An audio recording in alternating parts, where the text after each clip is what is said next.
तो तिलक नहीं लगाएंगे तो क्या भगवान नहीं मिलेंगे?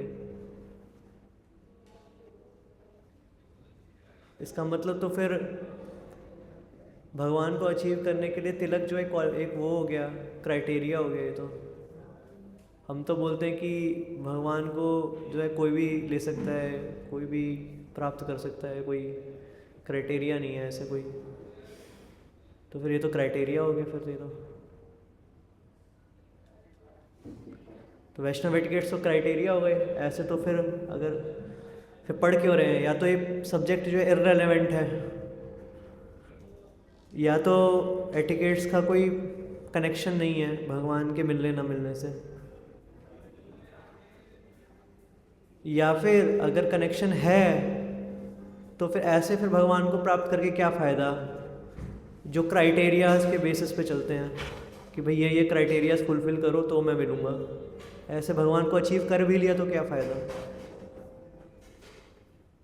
मतलब भगवान के साथ तो ऐसा होना चाहिए ना कि सीधा कनेक्शन होना चाहिए हमारा, तार से तार का संबंध होना चाहिए सीधा।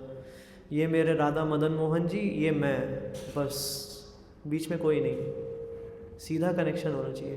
बीच में कोई वो एक मूवी आई थी ना, नहीं, हाँ ओ माई गॉड में भी था, पीके में भी था, खासकर पीके में था कि बीच में कोई व्यक्ति नहीं होना चाहिए, डायरेक्ट कनेक्शन लगना चाहिए ना भगवान तक। राइट रॉन्ग नंबर क्यों लग रहा है ना, राइट नंबर लगना चाहिए, सीधा सीधा कनेक्शन लगना चाहिए, सीधा नंबर लगना चाहिए। तो ऐसा होना चाहिए ना। क्या क्या हुआ? हाँ, अच्छा, तो क्या कौन बताएगा? क्या वैष्णव टिकट्स इररेलेवेंट है? इररेलेवेंट है तो हम चर्चा ही नहीं करते, फिर छोड़ देते हैं इसे। अगर रेलेवेंट है तो बताओ क्यों? क्या कौन बताएगा? वैष्णव टिकट्स रेलेवेंट है? रेलेवेंट है? क्यों रेलेवेंट है?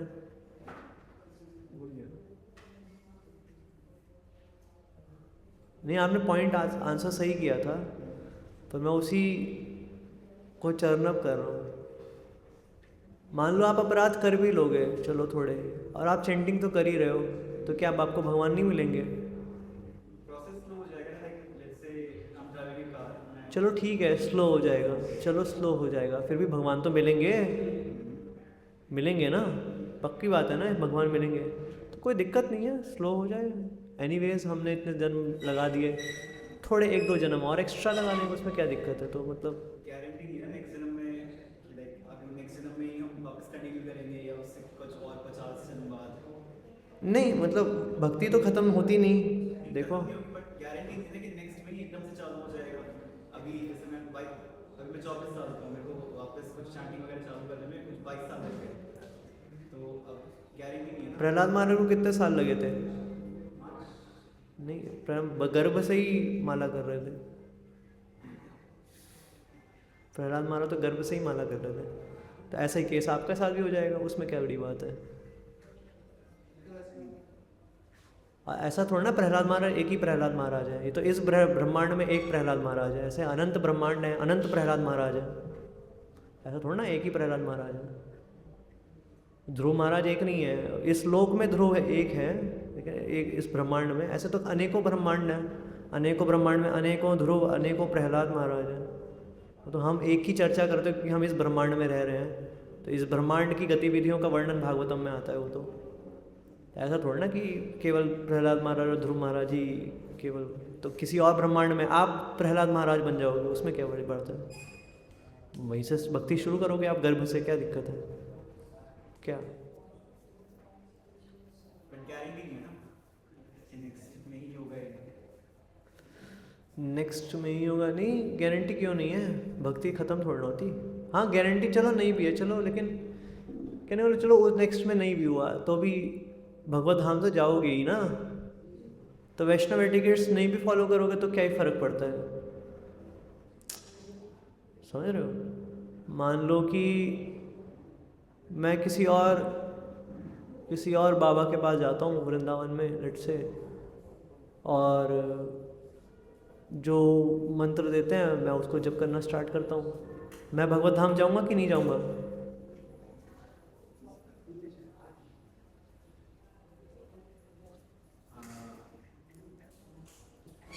कोई बात नहीं, ठीक है। मैं भगवत धाम जाऊँगा कि नहीं जाऊँगा? क्यों? अच्छा, इस्कॉन में क्या शॉर्टी है? उसमें कल एक संतान उपनिषद में लिखा हुआ है कि हरे कृष्ण महामंत्र का जब इतनी बारी करेंगे कुछ। अच्छा, भगवत धाम जाना जीवन का लक्ष्य है या नहीं है? जीवन का लक्ष्य भगवत धाम जाना है? कोई इस बात से असहमत हो तो बताओ। जीवन का लक्ष्य भगवत धाम जाना है? पक्का बात है? पक्की बात है, जीवन का लक्ष्य भगवत धाम जाना ही है। कौन कौन जाना चाहता है भगवत धाम? अच्छा, बाकी लोग नहीं जाना चाहते क्या? आप नहीं जाना चाहते भगवत धाम? नहीं प्रभु, एक डाउट है। नहीं, डाउट फिर बाद में बताना। आप जाना चाहते हो कि नहीं जाना चाहते हो? नहीं, पहले ये पूछ रहे कि भगवत धाम है या नहीं। भगवान धाम हो या ना हो, आप मान लो अगर एग्जिस्ट करता है, इमेजिन करो, मान लो एग्जिस्ट करता है कुछ ऐसा। अच्छा, तो भगवत धाम जाना चाहेंगे तो फिर क्या करोगे भगवत धाम जाके? भगवान से मिलेंगे। वो तो यहाँ पे भी मिलते ही हो, राधा मदन मोहन जी से नहीं मिलते? वो भगवान नहीं है, या तो आप उनको भगवान मानते नहीं हो। सेवा करोगे तो सेवा तो यहाँ पे भी कर ही रहे हो। अभी क्या ये वीडियो रिकॉर्डिंग कौन कर रहा है? आप ही तो कर रहे हो, ये सेवा ही नहीं। नहीं थकोगे क्यों? नहीं थकोगे क्यों? सेवा तो कभी करते ही रहोगे। चैंटिंग भी तो सेवा ही है। चैंटिंग करते करते थोड़ा ना थकोगे, मरते दम तक चैंटिंग करो। नहीं, कुछ ना कुछ सेवा तो तब भी करते रहोगे। कुछ नहीं भी तो सांस तो लोगे, वो भी तो सेवा ही है। और क्या, इस शरीर को जिंदा रखोगे ना सांस ले लेके। शरीर किसका है? आपका थोड़ा ना शरीर है ये, भगवान का ही तो दिया हुआ शरीर है। सांस लेके थोड़ा ना थक जाओगे। मतलब कार्य करने से कोई व्यक्ति एक पल के लिए नहीं, ऐसा नहीं है कि एक पल भी वो बिना कार्य के रह जाए। बिना कार्य के कोई व्यक्ति नहीं रह सकता। कार्य हमेशा करता रहेगा, चाहे थक भी जाए वो थकेगा ही नहीं। कुछ कार्य ऐसे होंगे जिनमें वो कभी थकेगा ही नहीं, जैसे कि सोना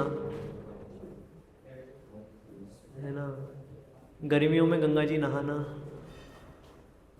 ऐसे कुछ चीज़ें होती है ना कि आप बस बोल दो चलो प्लान बनाते हैं, चलो कहीं जाते हैं, चलो गर्मी बहुत हो रही है, चलो चलते हैं, लीले बम्बे पे चलते हैं, मुरादनगर चलते हैं, छोटा हरिद्वार। ऐसे कुछ चीज़ें होती है ना प्लान, अब थकोगे नहीं आप। तो क्या भगवत धाम जाके क्या करोगे बताओ अभिषेक प्रो? भगवत धाम जाना है ना, पक्की बात है ना, भगवत धाम जाना है। क्या करोगे भगवत धाम जाके बताओ? तो वो तो यहाँ पे भी कर रहे हो, फर्क क्या है फिर? सेवा तो यहाँ पे भी कर रहे हो। इनफैक्ट जब यहाँ पे एक्चुअली सेवा करोगे तो आप यहाँ पे भी थकोगे नहीं।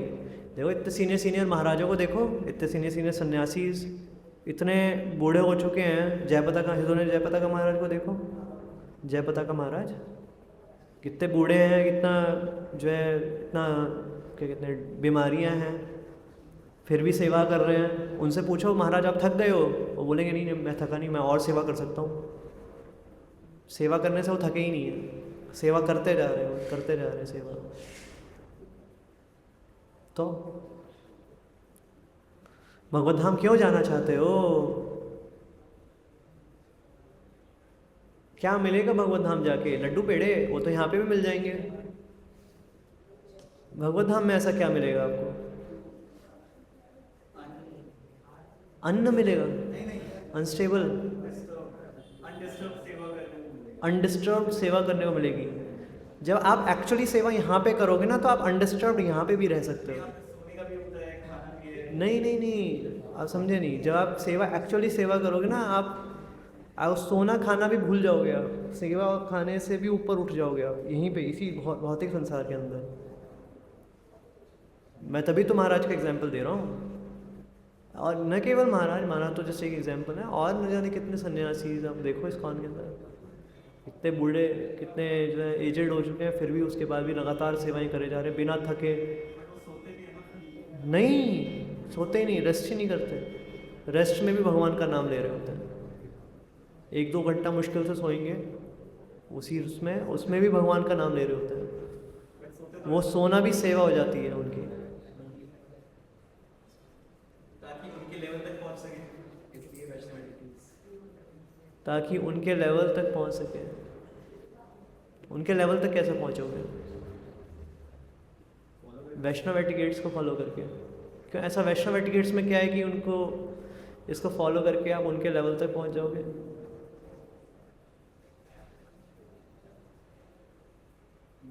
अच्छा, अगर आप चैंटिंग ना करो, अगर आप मान लो कोई सेवा ना करो, केवल वैष्णव एटिकेट्स फॉलो करो, तो उनके लेवल तक पहुंच जाओगे। तो वैष्णव एटिकेट्स क्या कर रहा है? क्या फ़ायदा वैष्णव एटिकेट्स का? बताओ, कौन बताएगा? है इस सभा में कोई जिसमें हो ये दम?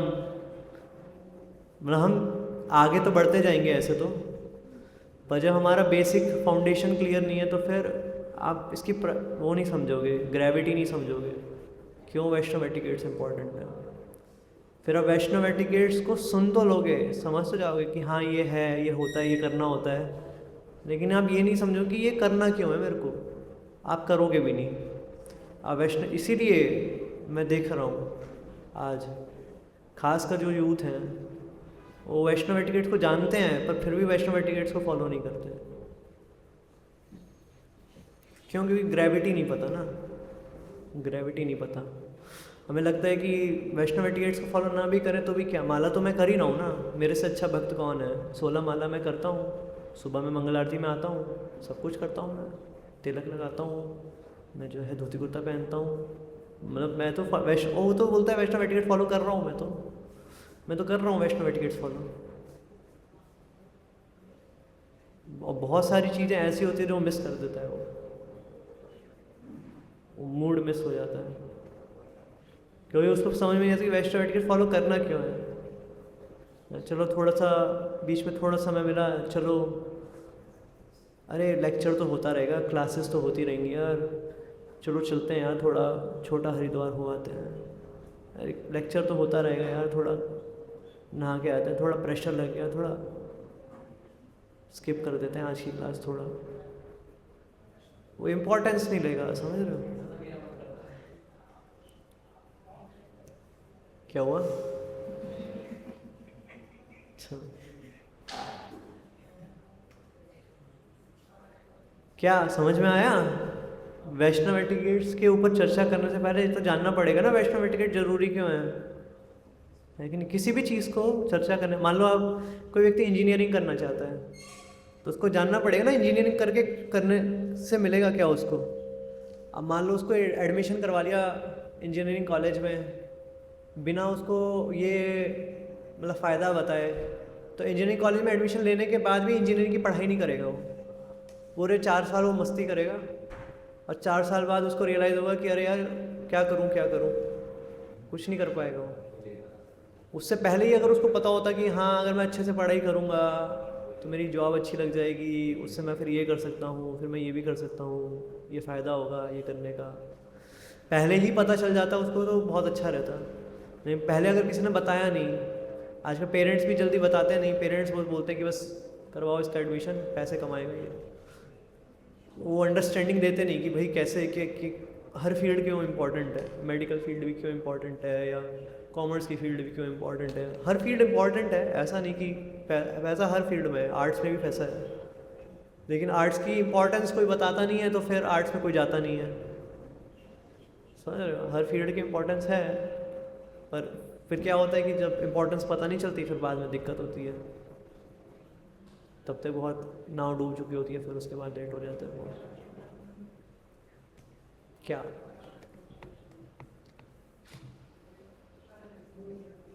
भगवत धाम जाना ही जीवन का लक्ष्य है ना।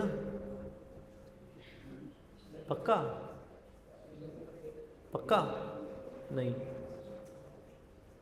भगवत धाम जाना जीवन का लक्ष्य नहीं है। अगर आपको लगता है कि भगवत धाम जाना जीवन का लक्ष्य है, आप गलत हो।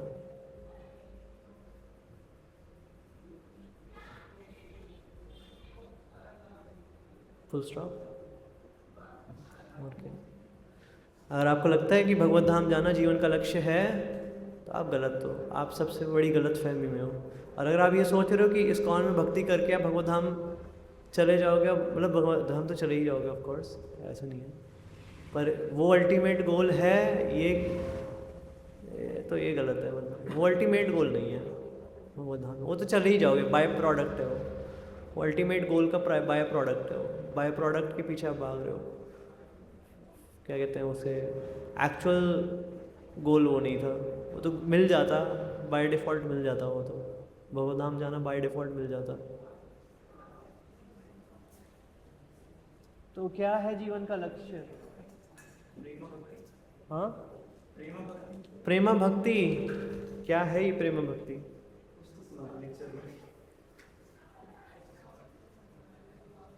क्या है प्रेमा भक्ति? कब सुना था ये? पिछले लेक्चर में। क्या है प्रेमा भक्ति? बहुत हैवी वर्ड यूज़ कर दिया आपने। प्रेम भी है इसमें, भक्ति भी है। प्रेम भी इतना हैवी वर्ड है और भक्ति भी आजकल इतनी हैवी वर्ड है। क्या है प्रेमा भक्ति बताओ?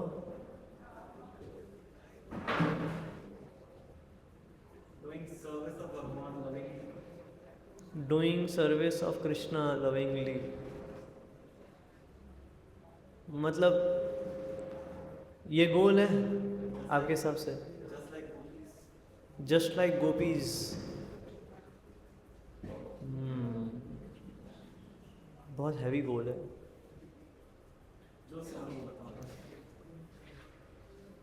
नहीं, सुना सही है, सुना सही है। तो गोपीज की तरह से कैसे मतलब सेवा करोगे? गोपीज की तरह क्या मतलब? जैसे गोपीज जो है निकलती हैं श्रृंगार करके, चूड़ियाँ पहन के और बिंदी लगा के, बहुत वो क्या मांग टीका लगा के, और वो सब पूरा ऐसे सज धज के ऐसे जाना है। गोपियों की तरह भक्ति तो ऐसी होगी जैसे राधा कुंड में मिलते हैं बहुत सारे लोग, वो करवाते हैं ऐसे ही, गोपियों की तरह भक्ति करवाते हैं। हाँ,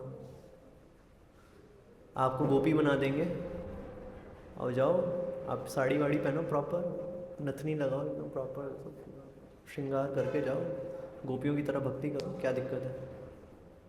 होता है, लिटरली होता है। आप जाओ, एक मंदिर है वृंदावन में, मैं नाम नहीं लूँगा, कंट्रोवर्सी हो जाएगी, फिर रिकॉर्ड भी हो रहा है।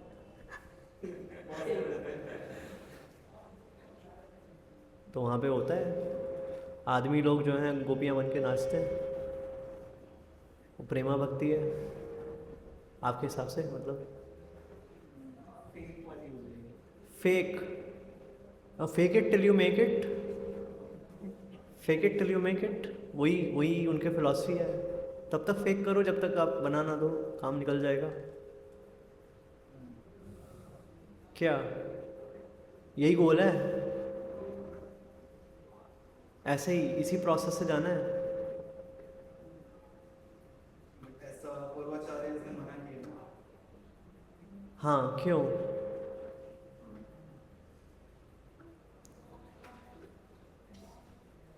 एक्चुअली भक्ति का जो पर्पस है ना, मैं क्यों ये बताना चाह रहा हूँ, ये समझो, क्योंकि आप अगर ये समझोगे नहीं ना, तो आप बहुत बड़े उसमें रहोगे, एक इल्यूजन में रहोगे।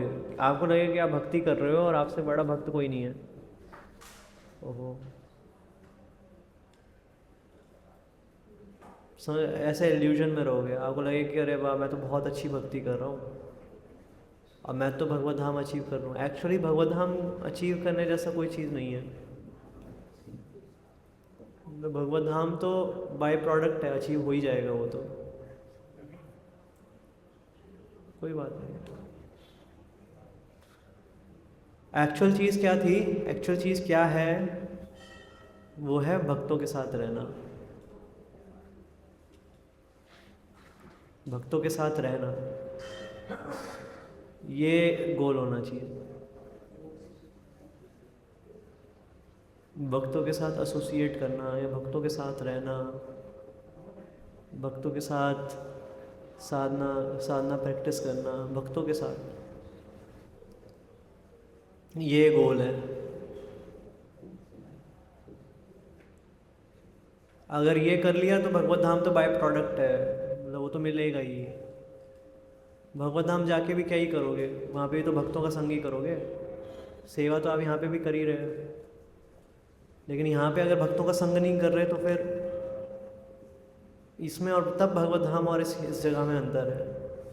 अगर यहाँ पे आप भक्तों का संग कर रहे हो तो भगवत धाम में और इस जगह में कोई अंतर नहीं है, क्योंकि सेवा तो आप ऐसे भी कर रहे हो। चैंटिंग आप यहाँ पे भी चैंटिंग आप वहाँ पे भी करोगे, शास्त्र आप यहाँ पे भी सुनोगे, लेक्चर्स वहाँ पे भी होते हैं। ऐसा नहीं भगवत धाम में लेक्चर नहीं होते, गोलोक में लेक्चर्स होते हैं, लेक्चर्स वहाँ पे भी सुनने पड़ेंगे वहाँ पे। हाँ, गोलोक में ऐसा नहीं है लेक्चर्स नहीं होते, गोलोक में भी लेक्चर्स होते हैं। शुद्ध क्या है वो, स्निग्ध कंठ और मधुकंठ लेक्चर्स देते हैं डेली, और सारे ब्रजवासी आके लेक्चर सुनते हैं वहाँ पे, आके डेली कथा सुनते हैं। लेक्चर्स वहाँ पे भी होते हैं, वहाँ पे भी सेवाएं होती हैं, अलग अलग सेवाएं होती हैं। कहीं पे कोई गैयाँ चरा रहा है, कहीं पे कोई जो है, कहीं पे कोई माखर की मटकी चुरा रहा है, कहीं पे कोई जो है स्नान कर रहा है यमुना जी में, कहीं पे कोई जो है गेंद से खेल रहा है कृष्ण के साथ। अलग अलग एक्टिविटीज़ हैं और सबको लगता है कि कृष्ण उनके साथ खेल रहे हैं, ये भी एक बात है। तो ज़्यादा अंतर नहीं है वैसे भगवत धाम और भौतिक संसार में, अगर एक दृष्टि से देखा जाए तो। मिजरीज़ क्या, मिजरीज़ यहाँ पे भी आपको फील नहीं होंगी। जब आप भक्ति करोगे तो आपको मिजरीज़ यहाँ पे भी फील नहीं होंगी। तो हमें तब तक फील होती है जब तक हम एसोसिएशन और डिवोटीज़ नहीं करते। Association of the devotees makes the difference. Association of devotees है तो फिर आपको मिजरीज़ फील ही नहीं होंगी। एसोसिएशन ऑफ डिवोटी नहीं है तो मिजरी नहीं भी होगी तो भी आपको मिजरेबल फील होगा। कोई मिजरी नहीं है फिर भी आपको ऐसा लगेगा कि अरे बहुत मिजरेबल लाइफ है यार, कोई है नहीं जिसको मैं अपने बात शेयर कर दूँ, कोई ट्रस्टवर्दी व्यक्ति नहीं है जिसको मैं शेयर कर दूँ, जो मेरे को सॉल्यूशन बता सके। एक्चुअली सब लोग स्वार्थी लोग हैं, लेकिन भक्त स्वार्थी नहीं होता ना।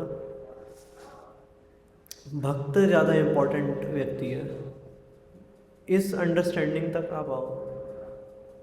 भगवान से ज़्यादा इम्पोर्टेंट भक्त है।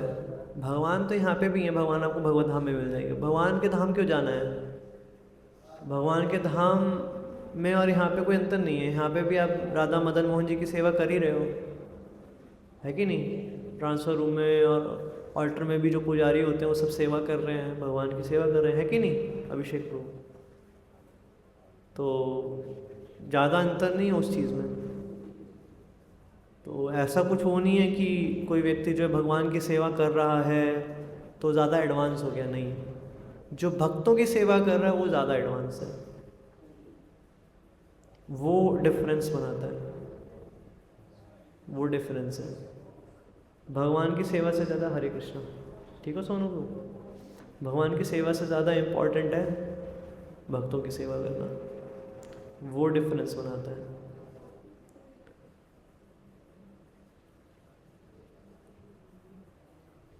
कैसे हम भक्तों की सेवा कर सकते हैं, कैसे भक्तों को कोई कष्ट ना हो, कैसे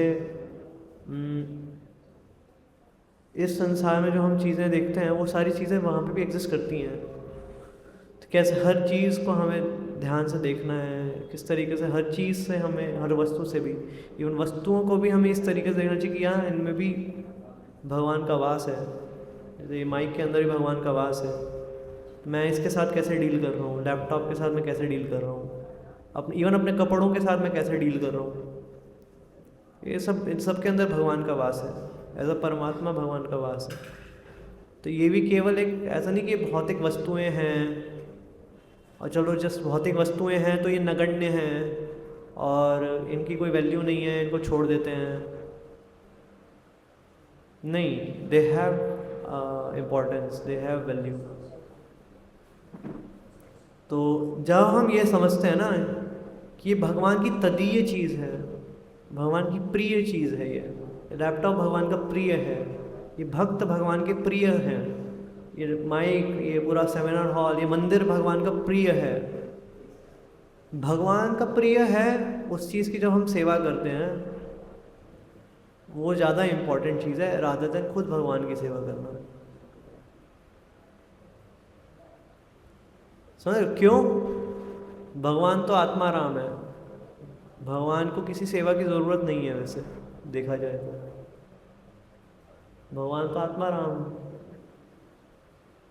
वो तो हम भगवान की सेवा इसलिए करते ताकि हम भी जो है थोड़ा संतुष्ट हो जाए। तो उससे भी ज़्यादा इम्पोर्टेंट है भगवान की जो तदीय लोग हैं, वैष्णव हैं, भगवान की जो तदीय वस्तुएं हैं, भगवान की ड्रेस है या भगवान का जो है कोई भी चीज़ भगवान से रिलेटेड, लेट्स से मंदिर भगवान से रिलेटेड है, मंदिर को हमें साफ़ रखना चाहिए। मान लो सेमिनार हॉल है, सेमिनार हॉल को साफ़ रखें। लैपटॉप है तो लैपटॉप को सही से रखें, साफ़ रखें।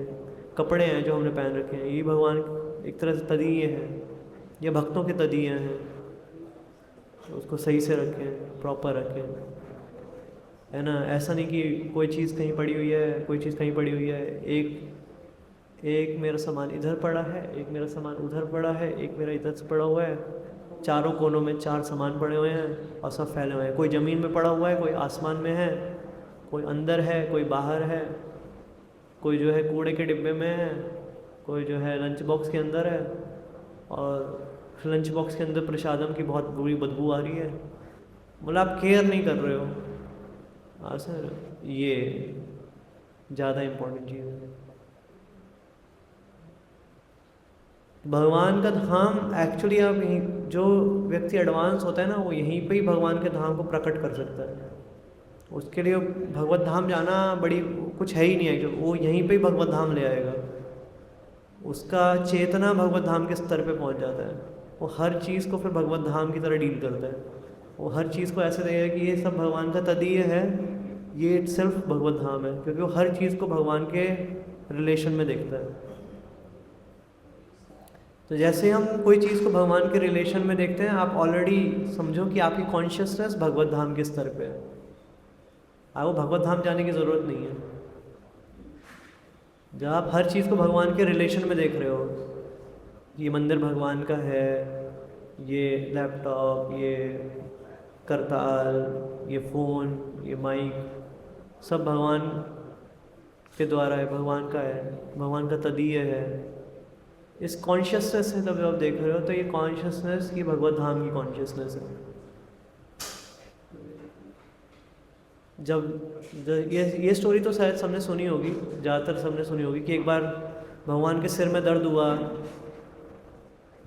भगवान के सिर में दर्द हुआ, और भगवान के सिर में दर्द हुआ तो उन्होंने नारद मुनि को बोला कि मेरे सिर में दर्द है, तो मेरे किसी भक्त का चरण धूलि ले आओ, तो मेरा सिर दर्द ठीक हो जाएगा। सुनी है स्टोरी? किसने नहीं सुनी? नहीं सुनी? सुनी है? किसने नहीं सुनी? एक आपने नहीं सुनी बस। तो एक बार क्या हुआ, चलो बढ़िया बात है। तो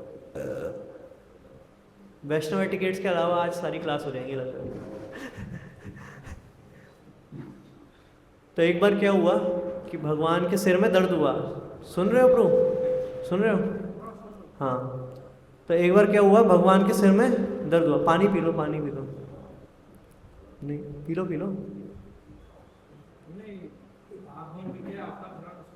हाँ, फिर भी तो सिर में दर्द हुआ तो उन्होंने नारद मुनि को बोला कि मेरे सिर में दर्द हो रहा है, एक काम करो कि इसका सॉल्यूशन क्या है कि जब ये वाला पंखा भी खोल दो, ये वाला पंखा भी खोल दो, थोड़ी गर्मी हो रही है। मुझे लग रहा है एसी चल नहीं रहा है ना? एसी चल नहीं रहा ना? मैंने पंखा इसलिए बंद करवाया था कि एसी चल रहा है शायद, लेकिन एसी चल नहीं रहा। पंखा खोल दो तब तक, पंखा खोल दो सुमन को, पंखा खोल दो। ये गर्मी हो रही है ना, गर्मी की वजह से।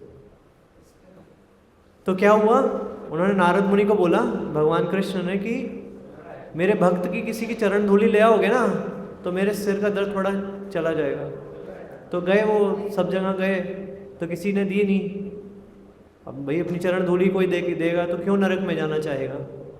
अपनी चरण धूली अगर भगवान के सिर में लगाएगा, तो किसी ने डर के मारे दी नहीं, तो अंत में है ना भगवान ने सजेस्ट किया कि गोपियों के पास जाओ, तो नारद मुनि गोपियों के पास गए, तो गोपियों ने भर भर के दिया कि हाँ जाओ लेके जाओ, लेके जाओ। तो नारद मुनि पूछा कि ये आपको डर नहीं लगता कि आप जो है नरक में जाओगे? बोले हम नरक में जाएं कोई दिक्कत नहीं, भगवान का सिर दर्द ठीक होना है। ये स्टोरी तो सुनी होगी। गोपियां क्यों दे रही हैं चरण धूलि? गोपियां चरण धूलि क्यों दे रही हैं?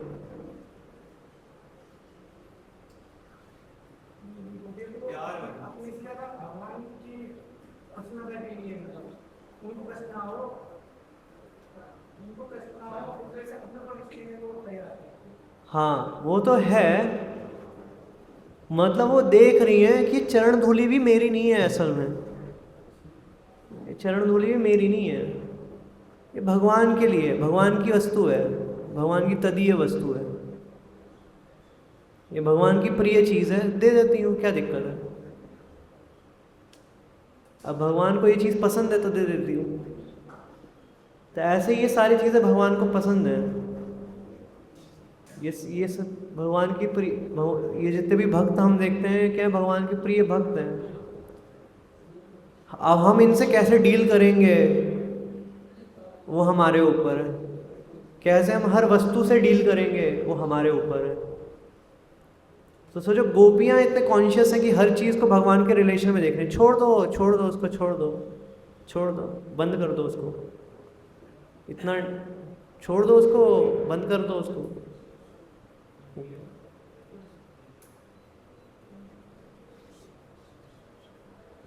क्या समझे? कौन बताएगा? हाँ वही, इसलिए समराइज कर रहा हूँ, कुछ लोग नए आए ना बीच में। कौन बताएगा अब तक क्या समझ में आया? कौन बताएगा? हाथ खड़ा करो। एक और माइक है? माइक है एक और? संजय प्रभु माइक है? माइक एक और यहाँ पे है, वायरलेस शायद यहाँ पे है, यहाँ पे।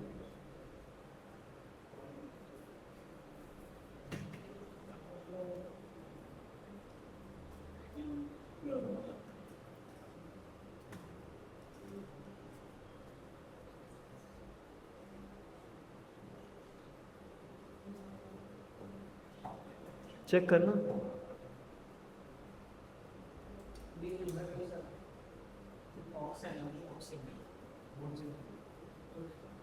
चलो ऐसे ही बताओ क्या समझे।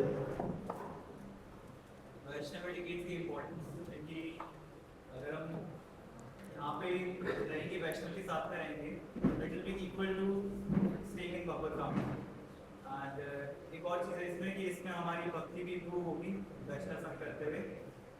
और आप फिर इसके बाद नारद मुनि का नारद जी एंड गोपी बता रहे थे कि गोपी ने अपने को सफर करने का चाव चलेगा उनको, बट भगवान को कुछ प्रॉब्लम नहीं होनी चाहिए। हाँ ये तो पुरानी अंडरस्टैंडिंग है, मतलब ये तो पहले से हम जानते ही हैं। लेकिन गोपियाँ क्या है, हर चीज़ को कृष्ण के रिलेशन में देख रही हैं। इवन अपनी चरण धूलि को भी वो देख रही है कृष्ण की चीज़ है, कृष्ण को चाहिए तो दे देती हूँ।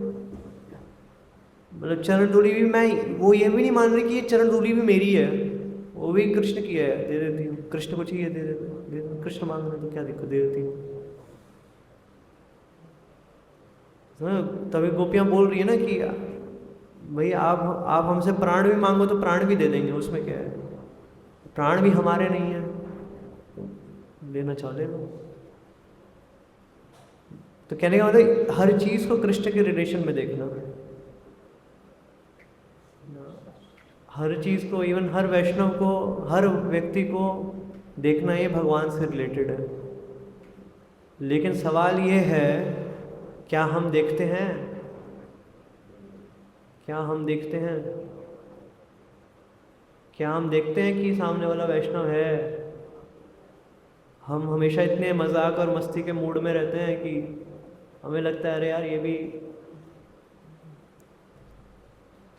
तो थोड़ा मजाक मस्ती हम कर लेते हैं, थोड़ा मजाक मस्ती ये भी कर लेगा थोड़ा। तो इसी मजाक मस्ती के मूड में हम वैष्णव एटिकेट भूल जाते हैं। क्या है ये? हम एंजॉय करना चाहते हैं, इस एंजॉयमेंट के कारण हम भूल जाते हैं सामने हम वैष्णव से डील कर रहे हैं, और सामने वाला भी भूल जाता है, वो भी फिर भूल जाते हैं मेरे को भी वैष्णव एटिकेट में रहना था। इसलिए वैष्णव एटिकेट सबसे इम्पोर्टेंट चीज़ है। जैसे ही आप भूलोगे वैष्णव एटिकेट को, आप भूल जाओगे कि सामने वाला वैष्णव है, आप भगवान को ही भूल जाओगे, क्योंकि आप भूल चुके हो कि सामने वाला भगवान विष्णु से कैसे रिलेटेड है। सामने वाले को आप मान ही नहीं रहे वैष्णव, सामने वाले को आप सेम डील कर रहे हो जैसे बाहर किसी भौतिक व्यक्ति को डील करते हैं, जैसे भौतिक डीलिंग्स होती हैं मटीरियल डीलिंग्स, वैसे आप डील कर रहे हो। तो हाँ, भगवान की पिक्चर ही नहीं आई, भगवान है ही नहीं कहीं से कहीं तक। सामने वाले को आप एक व्यक्ति की तरह कंसीडर कर रहे हो, उस तरीके से डील कर रहे हो, कोई भगवान का फॉर्मूला है ही नहीं, कोई भगवान है ही नहीं यहाँ पे। इसीलिए हम इतने समय के बाद भी भक्ति में आगे नहीं बढ़ पाते। क्यों? क्योंकि हमारी डीलिंग्स चेंज नहीं होती। भले ही हम इतने सालों से अलग अलग लोगों के साथ, भक्तों के साथ रह रहे हैं, फिर भी हम एसोसिएशन नहीं कर पा रहे अच्छे से। एसोसिएशन मतलब उसके अंदर जो क्वालिटीज़ हैं, ये सामने वाले को वैष्णव की तरह देखना, या उसके अंदर जो वैष्णव क्वालिटीज़ हैं उनको अपने अंदर लेके आना, इनकलकेट करना, ये सब नहीं कर पा रहे, इसीलिए हम आगे नहीं बढ़ पाते।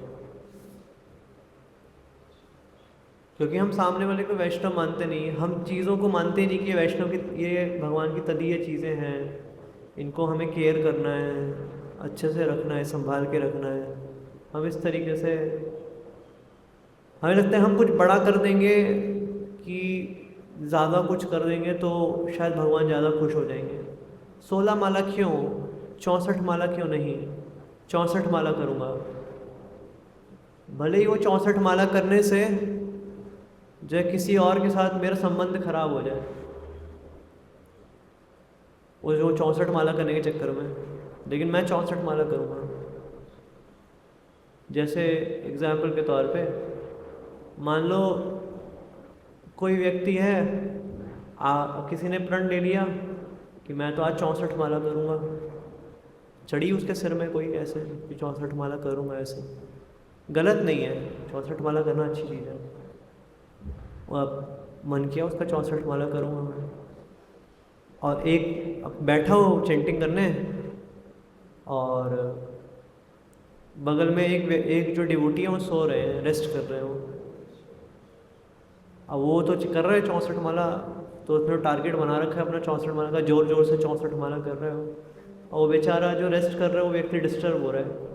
आधी रात तक वो चैंटिंग करते जा रहा है, रात के 10, 11, 12 बजे तक, 1 बजे तक चैंटिंग कर रहा है, 64 माला करूँगा मैं तो आज, निर्जला है मेरा, रात के 2 बजे तक, 3 बजे तक 64 माला करूँगा।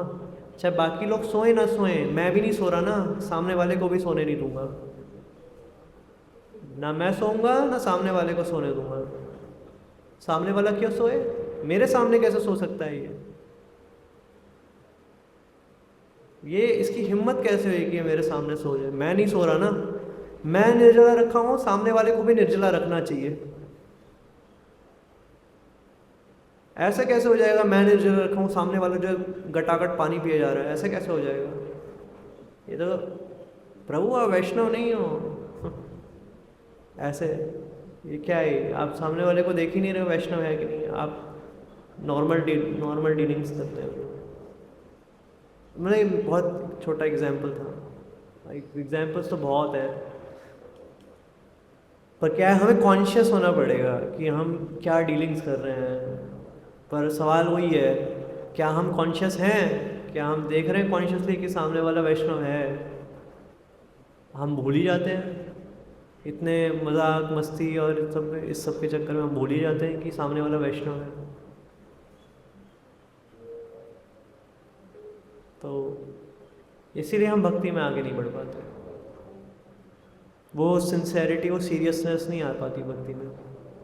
भक्ति फिर ऐसे रह जाती है कि बस 16 माला करनी है, 16 माला कर ली, ख़त्म। अब अगला दिन आया, 16 माला करनी है, चलो 16 माला कर लेते हैं, एक और दिन चला गया, चलो एक और दिन आ गया, 16 माला करनी है, चलो 16 माला कर ली, चलो एक और दिन चला गया। तो ऐसा 16 माला करते रहो। तभी तो बोल रहे हैं, एक श्लोक आता है मैं भूल रहा हूँ कि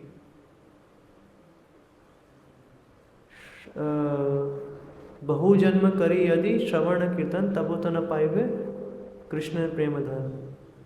कि बहुत जन्मों तक भी अगर किसी ने श्रवण कीर्तन कर भी लिया, बहुत चैंटिंग भी कर लिया, रीडिंग भी कर रहा है, हियरिंग भी कर रहा है, सब कुछ कर रहा है, बहुत जन्मों से कर रहा है, फिर भी उसको कृष्ण प्रेम नहीं मिलेगा।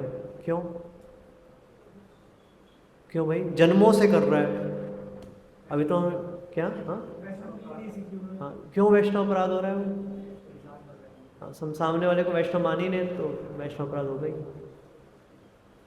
दिक्कत तो ये है कि मतलब हमें रियलाइज़ भी नहीं होता कि हम कर भी रहे हैं अपराध। दिक्कत ये होती है। तो खैर वो फिर अलग टॉपिक चला गया अपराध का। पर न केवल ये वैष्णव अपराध, पर इवन नॉर्मल चीज़ों के साथ भी हम कैसे डील कर रहे हैं ना, हर चीज़ के साथ, इवन वस्तुओं के साथ भी हम कैसे डील कर रहे हैं। और जैसे यहाँ तक हो गया था क्या? कौन बताएगा? अन्य वस्तुएं, पवित्र वस्तुओं का प्रयोग, ये हो गया था। कैसे अलग अलग चीज़ों को हमें कैसे डीलिंग्स करना चाहिए, ये चीज़ हुई थी। याद है किसी को? चलो मैं पढ़ के सुनाता हूँ। नहीं चलेगा, नहीं पता नहीं, शायद चले, ट्राई करो, क्या पता चले। चले तो ठीक है। वैसे लेक्चर कब तक करना है? अच्छा 10 मिनट करना है। अच्छा 10-15 मिनट।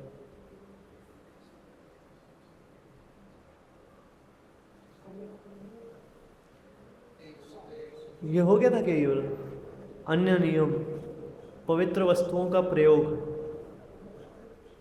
क्योंकि यहाँ तक तो मैंने कर दिया था। महाप्रसाद मेरे को याद आ रहा है, महाप्रसाद तो मैंने करवाया था। उसके बाद शायद मेरे बाद किसी ने वैष्णव एटिकेट्स की क्लास ली होगी, क्योंकि 2 हफ्ते हो गए, तो 3 हफ्ते पहले करवाई थी मैंने। 3 हफ्ते के बाद से क्या डिस्कशन हुआ मेरे को पता नहीं। ये हुआ ये सब संजय लोग को बताता है कि मैं आगे नहीं आया था कि कोई था यहाँ पे एसपीएस क्लास में। नहीं तो हम कंटिन्यू करते हैं इसी को ही, है ना। अन्य नियम, पवित्र वस्तुओं का प्रयोग, कि कैसे हमें पवित्र वस्तुओं के साथ कैसे डील करना चाहिए। कैसे? कौन पढ़ेगा? पहला पढ़ो कोई। नंबर 2 अन्य नियम है पवित्र वस्तुओं का प्रयोग। नंबर 1 आध्यात्मिक पुस्तकें, जपमाला, कर्तव्य इत्यादि वस्तु भूमि पर अथवा अस्वच्छ स्थानों पर न रखें। पूजनीय वस्तुओं के समान ही इन वस्तुओं का भी आदर करें। हाँ रुको, क्या? हाँ अभी रुको, क्या समझ में आया? कि ये जो जितनी भी क्या कहते हैं पवित्र चीज़ें हैं, उनको हमें ज़मीन पे नहीं रखना, या किसी अस्वच्छ जगह पे नहीं रखना जहाँ पे ना कुछ कंटेमिनेटेड है ना, या मान लो आप फ्रेश होने जा रहे हो तो फ्रेश होते समय भी ये सब नहीं लेके जाना। जैसे मान लो मैंने माला पहन रखी है फॉर एग्जांपल, तो माला लेके टॉयलेट के अंदर नहीं जाना चाहिए।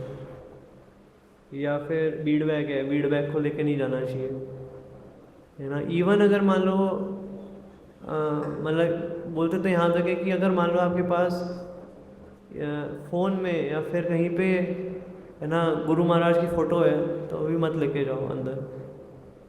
तो ये भी स्टैंडर्ड है। हाँ ओपन तो करना ही चाहिए, लेके भी नहीं जाना चाहिए। बेहतर है किसी और डिवोटी को दे दो, या आप कहीं और रख के जाओ, या तो किसी और डिवोटी को दे दो कि प्रभु जी मैं जा रहा हूँ थोड़ा, आप ज़रा संभालना है, या कहीं पे रख के चले जाओ, है ना। जैसे अंदर ऑफिस में रख दिया या कहीं पे किसी एक जगह पे। कोई मजबूरी है तो एक बहुत अलग बात है, कुछ है ही नहीं आसपास, कुछ नहीं है तो क्या करें। पर उस समय भी कोशिश ये करना चाहिए कि बीड बैग को तो ना ही लेके जाए, एटलीस्ट टॉयलेट करते थे बीड बैग ना यूज़ लेके जाए, है ना। बीड बैग को कहीं पर टांग दो या किसी को दे दो, वो थोड़ी देर पकड़ लेगा 2 मिनट, उसके बाद फिर आप जाओ। दूसरा कौन पढ़ेगा? दूसरा और कोई? दूसरा और कोई? और कोई? अच्छा चलो आप पढ़ो। किसी भी पवित्र वस्तु को पैर से स्पर्श ना करे, हम्म। जो कार्य हाथों से हो सकते हैं इसके लिए व्यर्थ में पैरों का प्रयोग ना करें। मतलब जैसे जैसे मान लो कहीं पे गंदगी हो रखी है, अब पोछा लगाना है तो कैसे लगाएंगे? ज़्यादा बड़ा नहीं है पोछा, थोड़ी सी जगह पे लगाना है। मान लो थोड़े से एरिया में पोछा लगाना है, कैसे लगाओगे? पैर से क्यों नहीं? पोछे से भी तो सेवा दे रहे हैं ना, तो भगवान सीधा भगवान हाँ, मतलब पैर से जहाँ पे चीज़ें आप हाथ से कर सकते हो वहाँ पे पैर का इस्तेमाल मत करो। जैसे मैं एक मतलब मैंने सुना था, ये एक डिवोटी क्या कर रहे थे, वो बाल्टी में उन्होंने धोती कुर्ता रखा, पानी खोला, सर्फ डाला और वो पैर से कपड़े धो रहे थे, बाल्टी के अंदर घुस के पैर से अपना धोती कुर्ता धो रहे थे। तो ये गलत है। ऐसी एक डिवोटी ऐसी यही काम एक डिवोटी और कर रहे थे तो गलती से उनका पैर कट गया,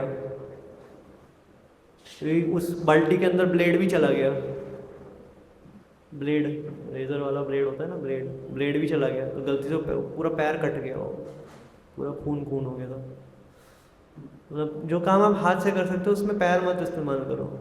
और मान लो ये काम हाथ से कर रहे होते तो हाथ के कटने की संभावना थोड़ी कम होती, क्योंकि पैर में क्या आप डायरेक्ट फोर्स लगा रहे हो, पूरा वेट लगा रहे हो अपनी बॉडी का।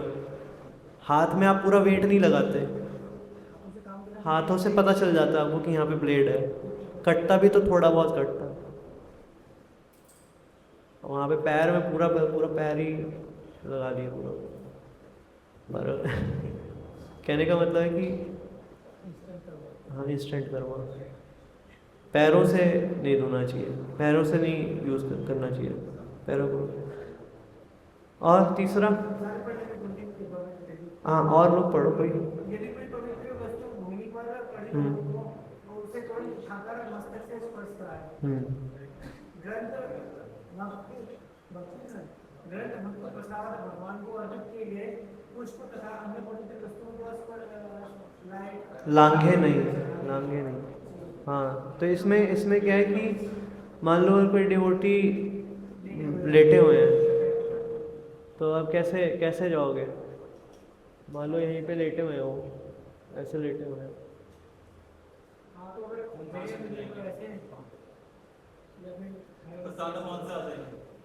हाँ मतलब इस तरीके से करना है कि वो व्यक्ति भी परेशान ना हो और आप निकल जाओ। थोड़ा युक्ति लगानी पड़ेगी उसके लिए। आप हो सकता है आपको थोड़ा उसको साइड करना पड़े ना, हो सकता है कि आप ऐसा भी कर सकते हो, आप जो उसको ना थोड़ा सिर जो है थोड़े दूसरी तरफ करके फिर आओ, या थोड़ा पैर अलग से हटा के उसका फिर आओ, ऐसे करके। ऑफकोर्स उसकी नींद भी डिस्टर्ब नहीं होनी चाहिए, फिर इस बात का भी ध्यान रखना है। ये सब चीज़ें देख के ऐसे लांघना नहीं चाहिए खुद से। और पांचवा ये पवित्र वस्तु। नंबर 5, पवित्र वस्तु एक व्यक्ति से दूसरे व्यक्ति को देते समय उन्हें फेंकने अथवा सताना नहीं चाहिए। ऐसे वस्तुओं का लेन अत्यंत सावधानी पूर्वक करें। हाँ, तो इसमें क्या है, ऐसा नहीं कि प्रभु जी ये लो कैच और ऐसे डाइव मार के पकड़ रहे हो आप, ये लो प्रभु जी भगवद गीता कैच, नहीं, कुछ भी आप दे रहे हो, ये लो प्रभु जी बीड बैग कैच, नहीं।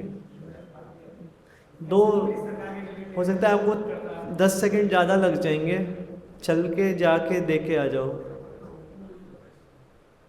है ना। खासकर पवित्र वस्तुओं के साथ।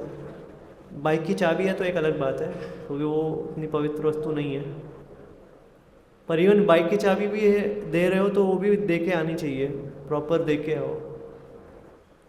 क्यों क्यों ये बताया जा रहा है? क्यों कैच नहीं? मतलब बाइक की चाबी है लेट से, वो भी क्यों चल के दे के आनी है मेरे को?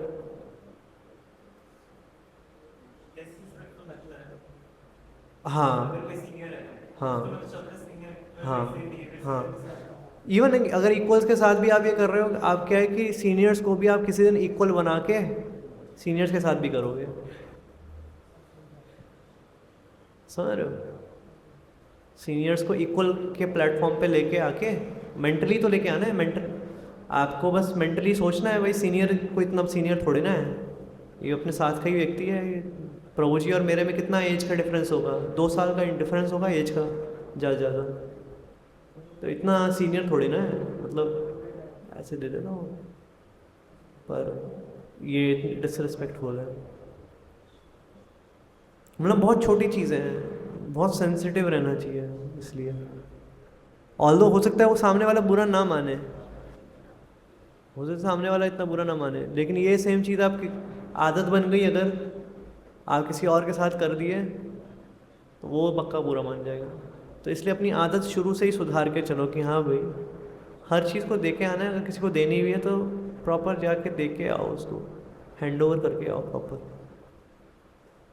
ऐसा नहीं कि ना छोड़ दिया और तो जी ये लो पकड़ो, देने का तरीका होता है, अच्छे से दे के आओ बस। और नंबर 6, जपमाला ग्रंथ एवं गोपी चंदन आदि पवित्र वस्तुओं को स्थानांतरण में स्नान घर में न ले जाएं। हाँ, जैसे जैसे कभी कभी क्या होता है, ये मैं बहुत करता था, पहले करता था क्योंकि मेरे को पता नहीं था ये सब। तो उस समय क्या करता था कि चंदन को मैं रखता ही था बाथरूम में। और बाथरूम में तो फिर भी इतना बुरा नहीं है, लेकिन जो लोग टॉयलेट में लेके जाते तो वो तो और गलत है। खासकर चंदन को, गोपी चंदन आता है ना, गोपी चंदन की वो। हाँ, तो ऐसी जगह पे नहीं रखना चाहिए, टॉयलेट में नहीं लेके जाना चाहिए गोपी चंदन को। ऐसा नहीं कि आप लेके चले गए गोपी चंदन को और टॉयलेट के शीशे से वहाँ पे तिलक लगा रहे हो। आप पानी ले आओ वहाँ से, बाथरूम से पानी ले आओ, वॉश बेसिन से पानी ले आओ, उसका मंत्र होता है को शुद्ध करने का, गंगे च यमुने च गोदावरी, ये मंत्र पता होगा शायद, या नहीं पता तो लिख सकते हो। गंगे च यमुने चैव गोदावरी सरस्वती तथा नर्मदा सिंधु कावेरी जलेस्मिन् सन्निधिं कुरु। श्री विष्णु श्री विष्णु श्री विष्णु। और फिर उसके बाद तिलक है, उससे क्या जल शुद्ध हो जाता है आपका। जल शुद्ध करने के बाद फिर आप तिलक लगा। जल आप कहीं से भी ले सकते हो, जल कहीं से मिल जाता है। हो सकता है जल उतना स्वच्छ ना भी हो, मतलब ज़रूरी नहीं RO वाटर ही चाहिए आपको तिलक लगाने के लिए। RO वाटर ना भी मिले, मतलब टैप वाटर भी है तो टैप वाटर से भी आप जो है तिलक लगा सकते हो। और उसका एक मंत्र होता है फिर भी शुद्धिकरण के लिए, वो ये होता है गंगे च यमुने चैव गोदावरी सरस्वती तथा नर्मदा सिंधु कावेरी जलेस्मिन् सन्निधिं कुरु। तो कहने का मतलब जपमाला, ग्रंथ, गोपी चंदन ये सब नहीं लेके जाना, तिलक नहीं लगाना कभी भी। इनफैक्ट ये तो फिर भी चलो पवित्र चीज़ें हैं, इनको तो नहीं लेके जाना। कुछ लोगों को देखा मैंने फ़ोन लेके जाते हैं वॉशरूम में, फ़ोन चलाते हैं, तो ये गलत है। मतलब पहले मेरे को भी नहीं पता था तो मैं भी पहले ऐसे करता था, लेकिन जब पता चला तो छोड़ दिया मैंने, है ना। हाँ, यस ट्रू।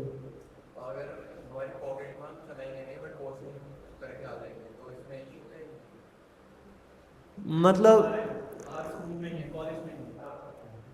हाँ, तो एक अलग बात है, पर उस केस में भी किया जा सकता है कि मान लो अपने बैग में रखा हो, फ़ोन को अपने बैग में रख दो 2 मिनट के लिए, मतलब अगर पॉसिबल है तो। अगर नहीं पॉसिबल, मान लो बहुत ज़ोर की आई है आपको कुछ भी हो सकता है सिचुएशन। आप मान लो आप कहीं पे बाहर हो, बाहर से आ रहे हो, आप है नहीं आपके पास कोई साधन नहीं है, कहाँ रखोगे।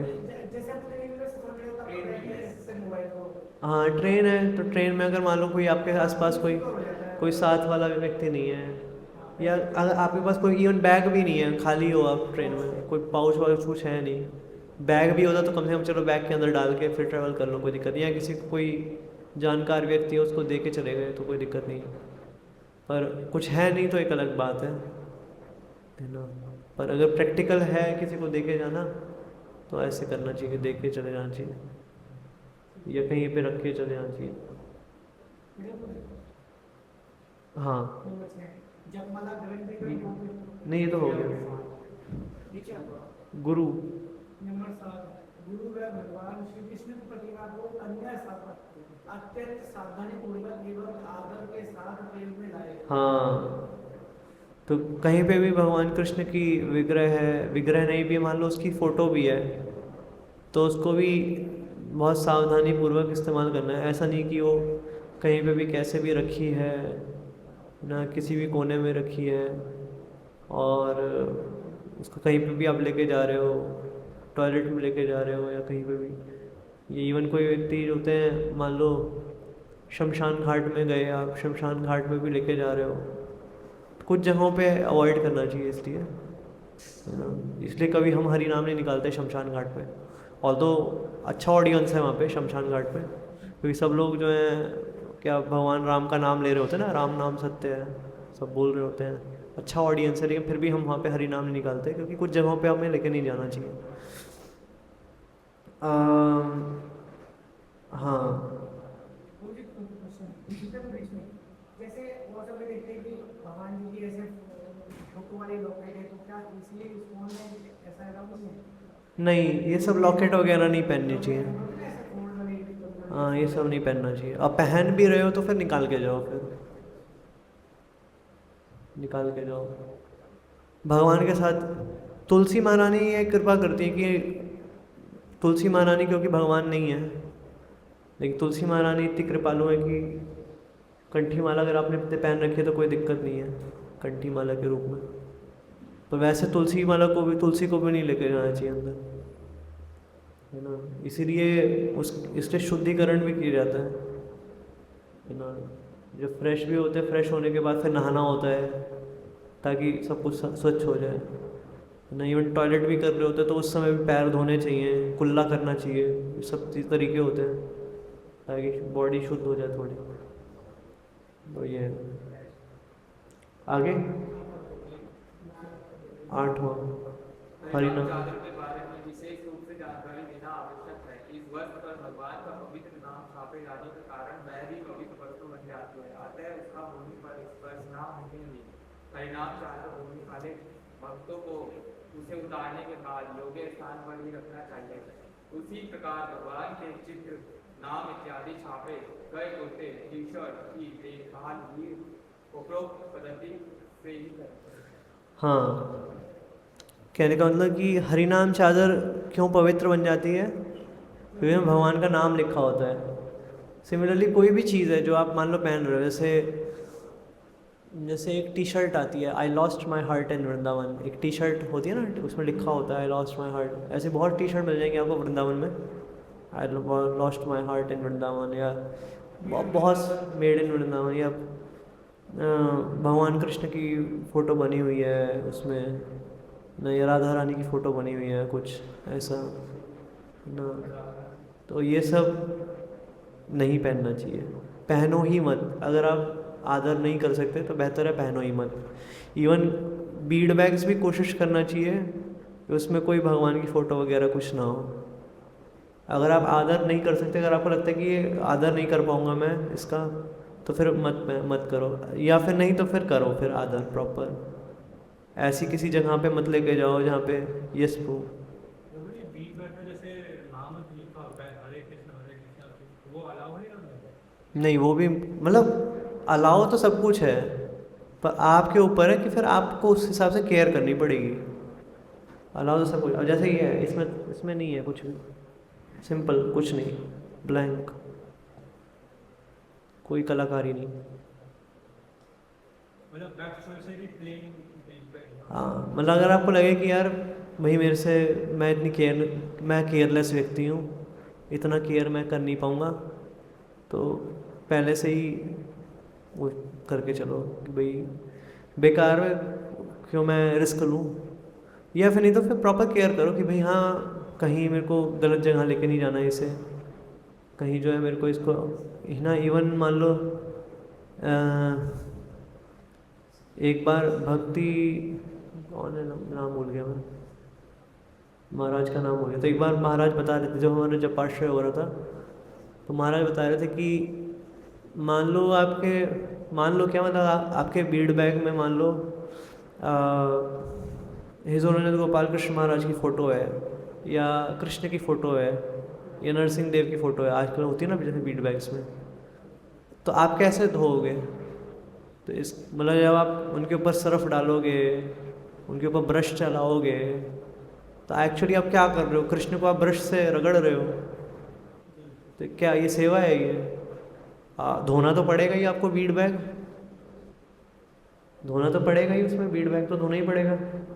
तो आप उसमें ब्रश लगाओगे तो फिर तो ऐसे ही तो उल्टा और अपराध हो गए। तो कृष्ण के ऊपर आप ब्रश चला रहे हो सीधा प्लास्टिक वाला।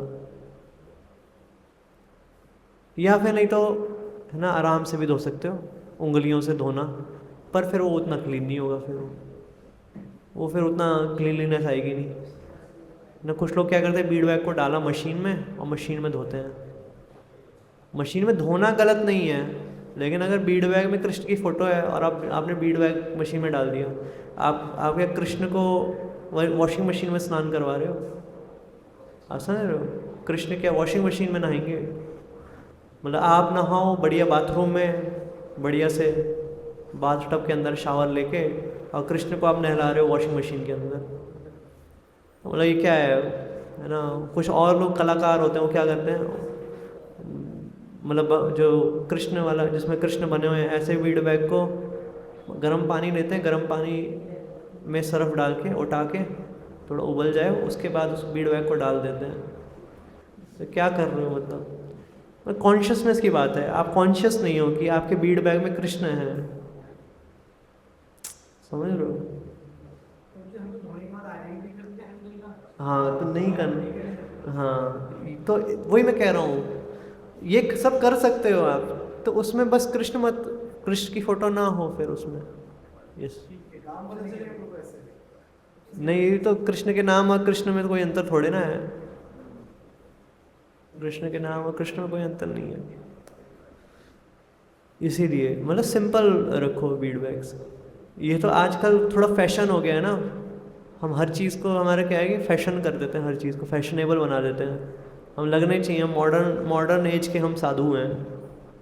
तो मॉडर्निज्म इतना आ गया है कि हम जब तक मतलब लगे ना यहाँ पे थोड़े सितारे वितारे हों, थोड़ा यहाँ पे थोड़ा राधा कृष्ण हों, और कुछ बढ़िया सा एक भगवद गीता का या भागवतम का एक बहुत अच्छा श्लोक लिखा हो, या गोपियाँ वगैरह ना बनी हो इसमें, या जब तक यहाँ पे एक बैज आता है, बैज लगाते हैं ना इसके ऊपर, वो बैज ना लगा हो जब तक, है ना, जब तक इसमें जो इवन काउंटर भी है, काउंटर भी थोड़ा ऐसा रंग बेरंगा होना चाहिए। मतलब सिंप्लिसिटी कहाँ, मतलब थोड़ा लगना चाहिए कि हाँ मतलब ना, तो ये गड़बड़ है। मतलब हम भक्ति को भी फैशनेबल बना देते हैं ना। भक्ति फिर हम क्राइटेरिया सेट करते हैं, जो जितना ज़्यादा फैशनेबल भक्त है वो उतना ज़्यादा एडवांस भक्त है।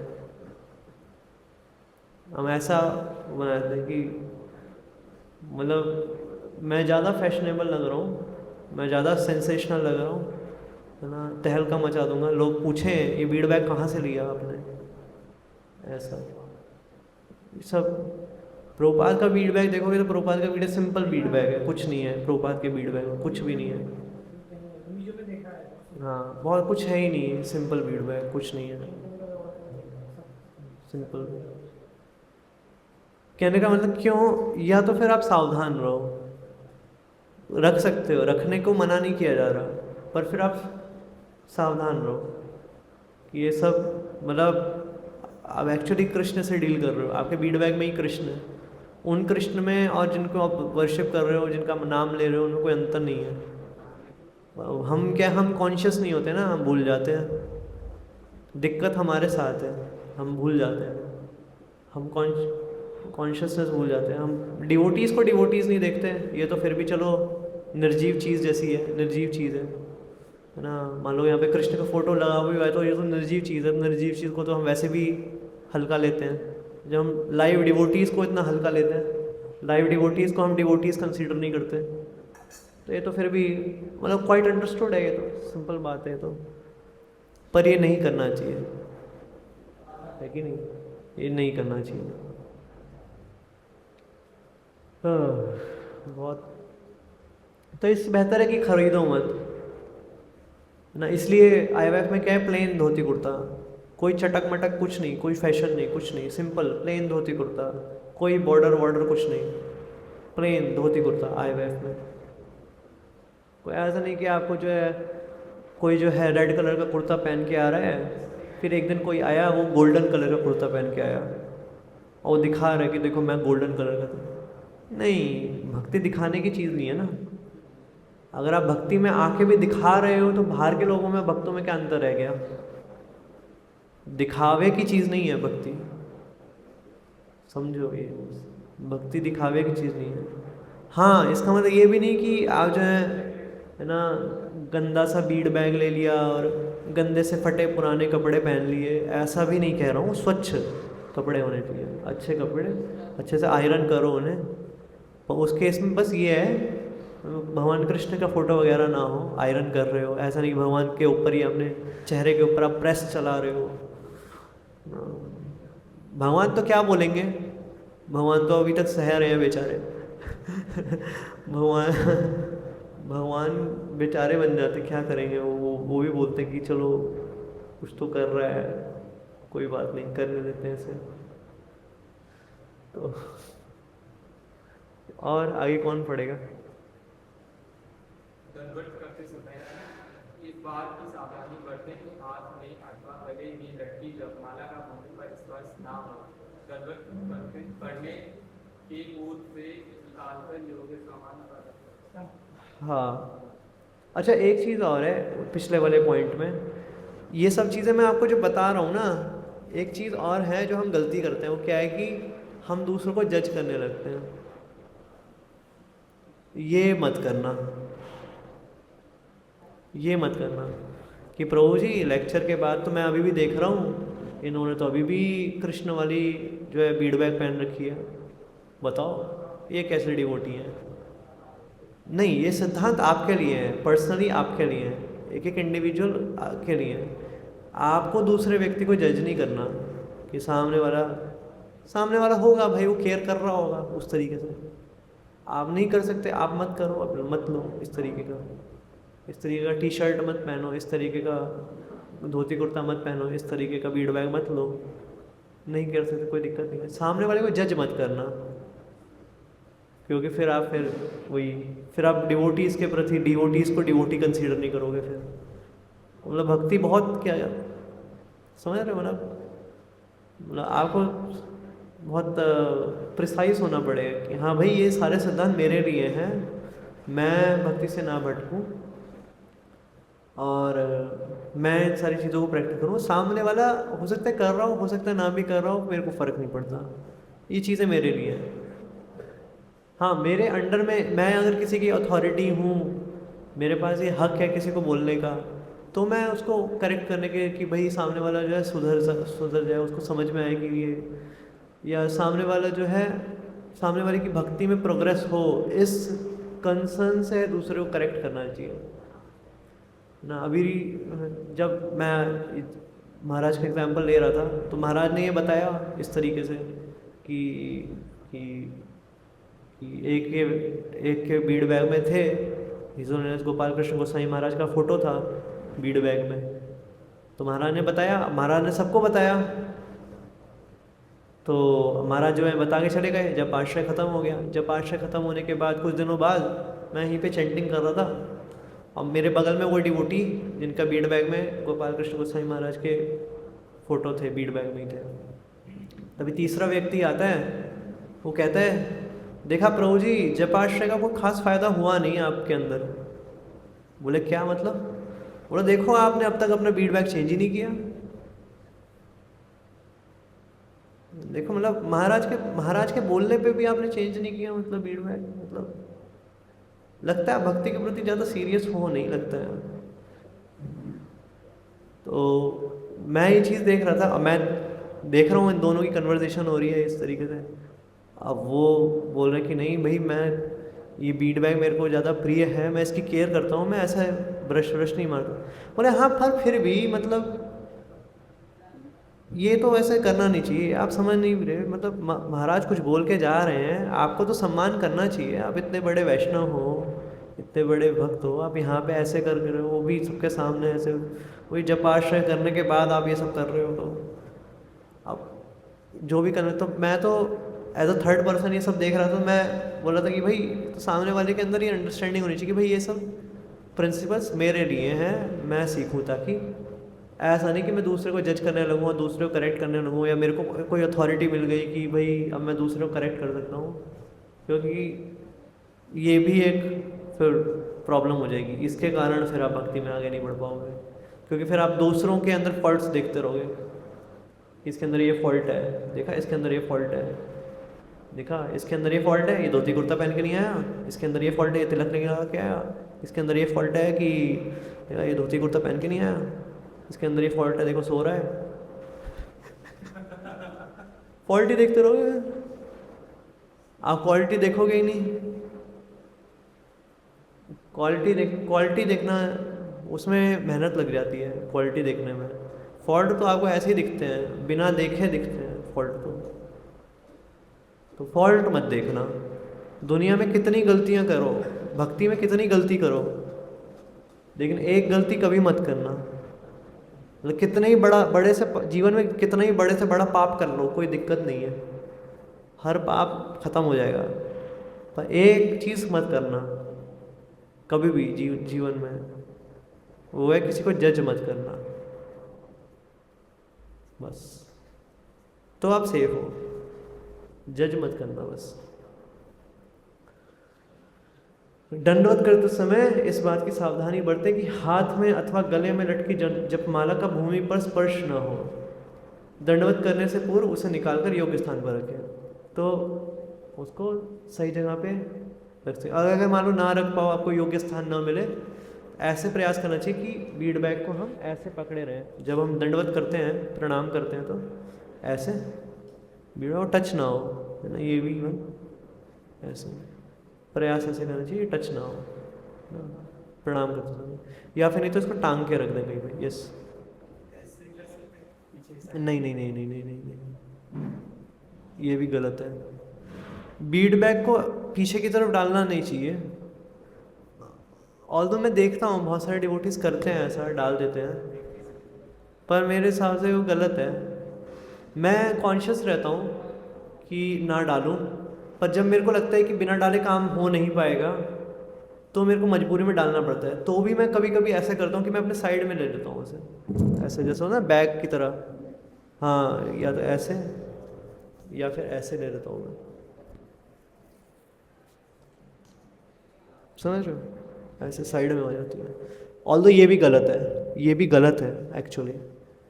बीड बैग हमेशा सामने ही रहना चाहिए, या फिर आप बीड बैग को कहीं और टांग दो।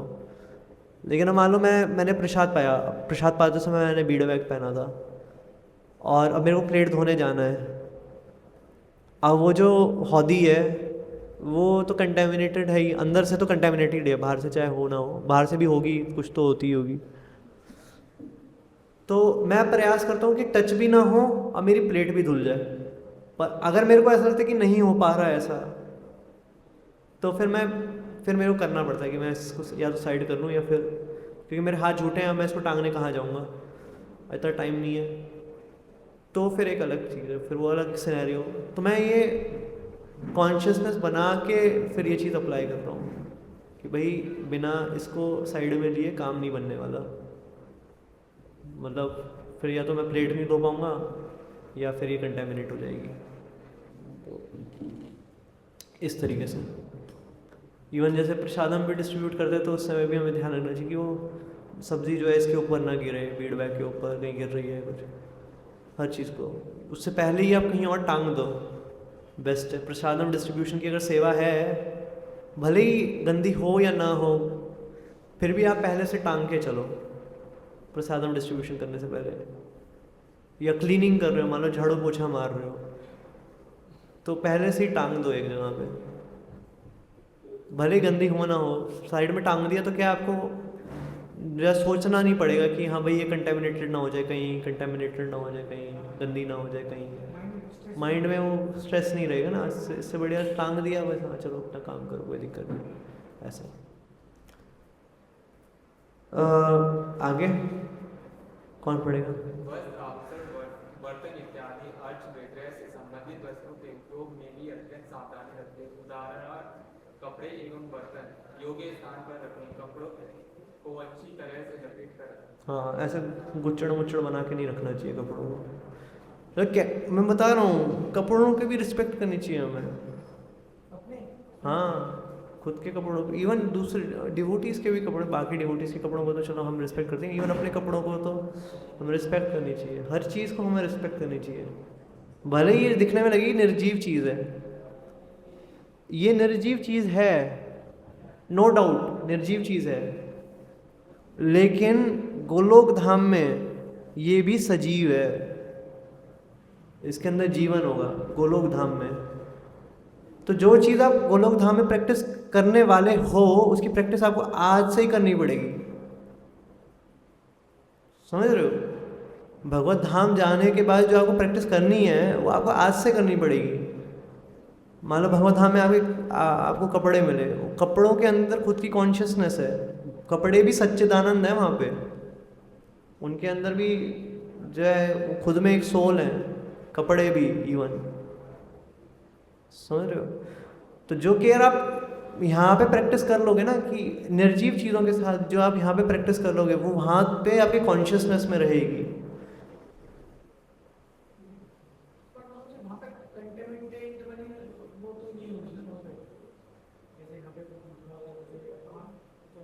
नहीं, कंटेमिनेटेड नहीं होता।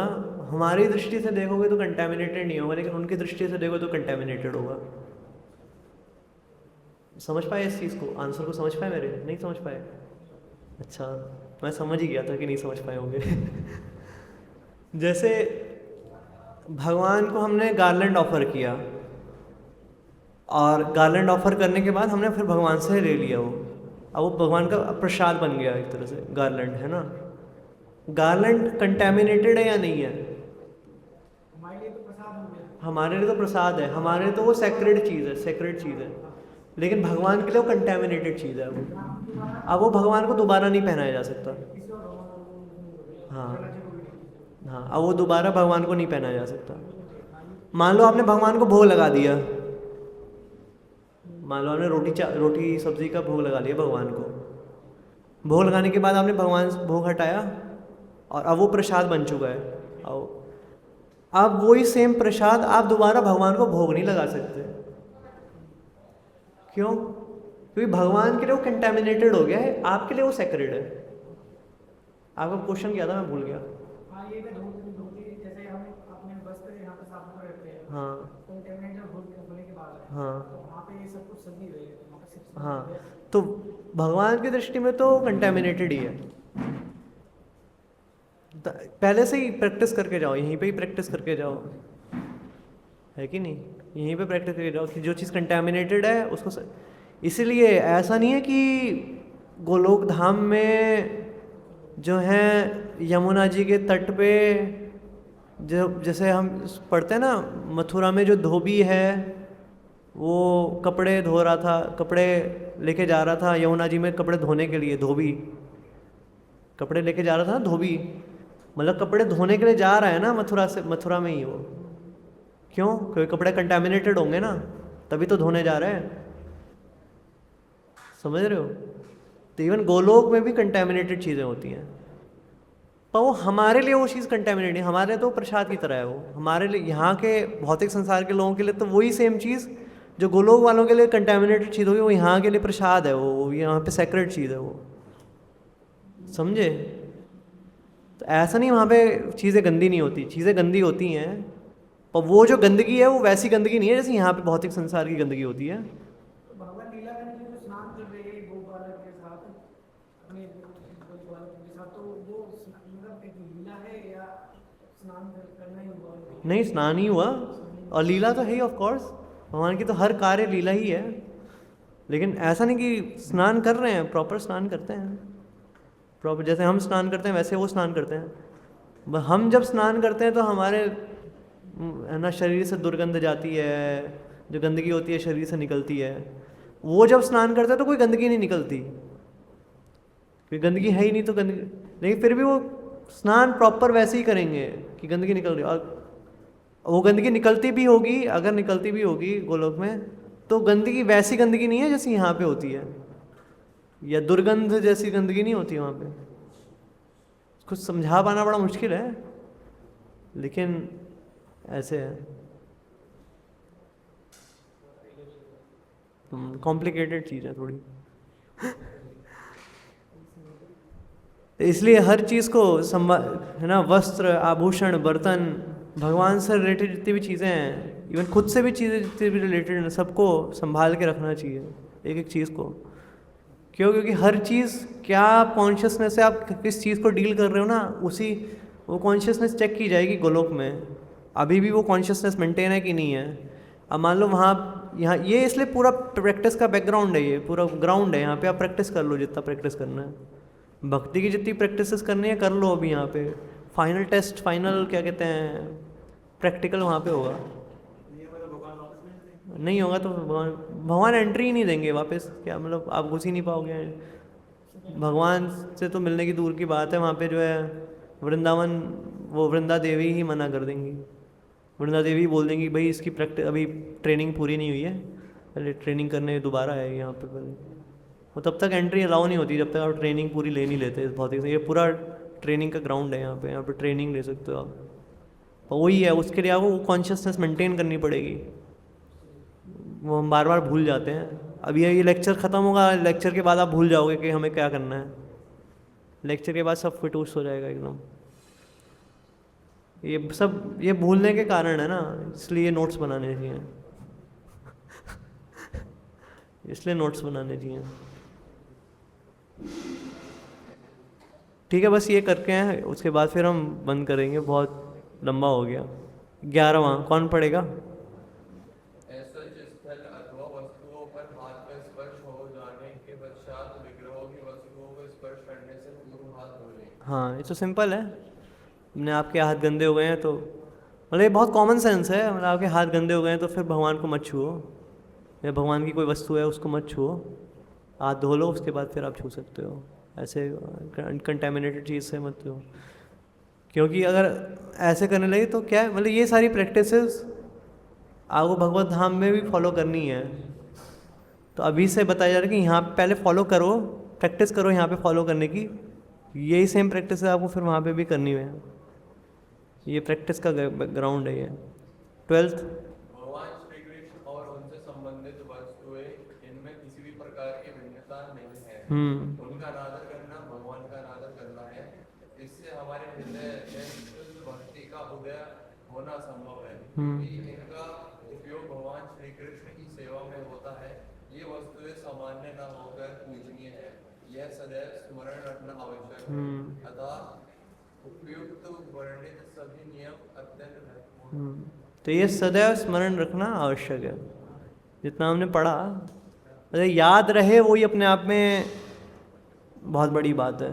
ये सब याद ही रह जाए तो बहुत बड़ी बात है। यही रखना है बस, अपना प्रयास यही होना चाहिए। लेक्चर्स सुनने के बाद यही प्रयास होना चाहिए कि जो हमने सुना वो बस याद रहे, हमें भूले ना। भूलने के बहुत मौके आएंगे, मतलब भूलना तो ऐसी चीज़ है बाय डिफ़ॉल्ट भूलता ही है व्यक्ति। मतलब जैसे न्यूटन का लॉ वो है ना, ग्रेविटी का लॉ है ना, कोई भी चीज़ अब ऐसे छोड़ो तो नीचे गिरती है। तो उसी तरीके से मतलब ये कलयुग का प्रभाव ही है कि लोग डिग्रेड होते ही हैं, मेमोरी लॉस होती ही है। मेमोरी को लॉस ना हो उसके लिए बार बार लेक्चर सुनना, बार बार जो है बुक्स पढ़ना, नोट्स बनाना ज़रूरी होता है। नहीं तो बाय डिफ़ॉल्ट मेमोरी का काम है लॉस होना, वो बाय डिफ़ॉल्ट नेचर है। आप 10 साल पहले क्या कर रहे थे आपको याद नहीं होगा। छोड़ो 10 साल पहले, आपने परसों के दिन रात के खाने में क्या खाया आपको याद नहीं होगा।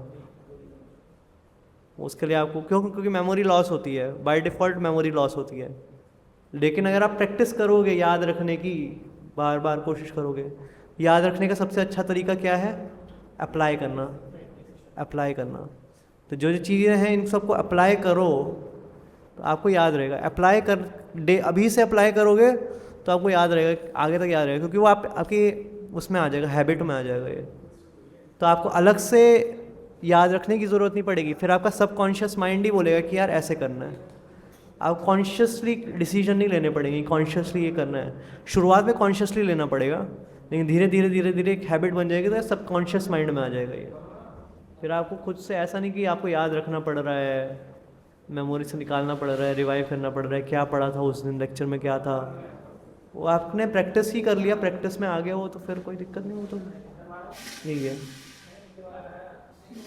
ठीक है, थैंक यू। यहीं पे हम रखते हैं और आगे हम फिर करेंगे यहाँ से व्यक्तिगत आदतों से, है ना।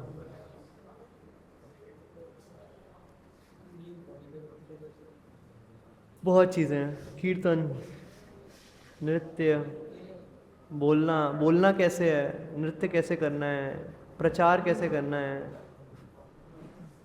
सब वैष्णव एटिकेट्स हैं। रसोई में कैसे करना है, भक्तों से कैसा संबंध होना चाहिए, किस व्यक्ति से कैसे, अपने सीनियर से कैसे डील करना है, इक्वल्स से कैसे डील करना है ना, जूनियर से कैसे डील करना है, या और लोगों से कैसे डील करना है जो भक्त नहीं है, उन लोगों से कैसे डील करना है। सब बहुत डिटेल में है, वैष्णव एटिकेट बहुत डिटेल में है। साधना कैसे करनी है,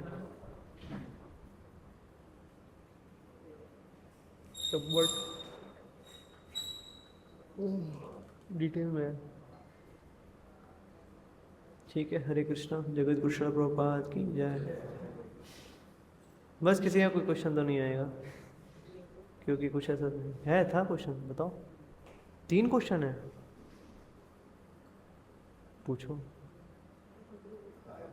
फर्स्ट आपने बोला था seeing others as darshan, and आप एग्जांपल दे रहे थे कि फूल भी भगवान की सेवा में लगता है।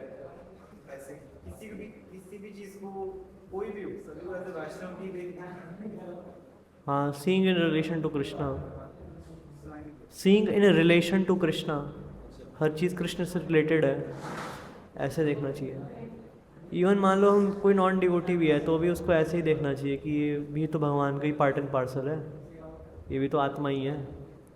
उससे कोई द्वेष क्यों करना, बिना मतलब में क्यों द्वेष करना, और बिना मतलब में क्या द्वेष करना ही क्यों है, इनफैक्ट द्वेष करना क्यों है, या क्यों ज़्यादा किसी से लड़ाई करनी है, इवन नॉन डिवोटीज से भी क्यों लड़ाई करनी है।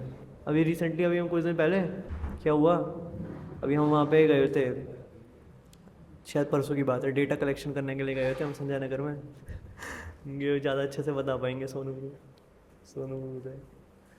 तो वहाँ पे हमें एक व्यक्ति मिला, तो अपनी हायाबूसा में आया था, और हायाबूसा बाइक में आया था। तो मैं तो वो अपने आप ही रुका, अपने आप ही बुलाने लगा, क्या है ये बताओ। तो हम थोड़ा उसको बताने लगे कि ऐसे ऐसे हम जो हैं यहाँ पे डेटा कलेक्शन कर रहे हैं, ऐसे हम लोगों को इनवाइट करते हैं इस्कॉन मंदिर में, हमारी क्लासेस होती हैं इस तरीके से। अब वो व्यक्ति नॉन डिवोटी है, पर उसने आधा घंटा हमारा दिमाग खपा दिया, उसने पूरा कि ये है, बहुत चीज़ें डिस्कस करी। अब क्या बताना उसको, तो आधा घंटा उन्हें पूरा मेंटल टॉर्चर कर दिया उसने, आधा घंटा। अब मैं छोड़ के जाने का प्रयास कर रहा था, लेकिन मैं नहीं जा पाया, और भी 2-3 लोग थे हम लोग जो हम कर रहे थे, तो हम नहीं जा पाए। और कोई एक डिवोटी और थे, तो वो कर रहे थे अपना आराम से, वो डेटा कलेक्शन कर रहे थे, कोई दिक्कत नहीं। तो उसमें भी वो टोक रहा था कि देखो ये मेरी बात नहीं सुन रहा, ये कर रहा है अपना काम, देखो तुम लोग सही हो, तुम लोग बात सुन रहे हो मेरी। हम 3 लोग सुन रहे थे, उसकी बात चौथा जो है वो डेटा कलेक्शन कर रहा था, वो चौथे डिवोटी हम सुन रहे हैं। हाँ।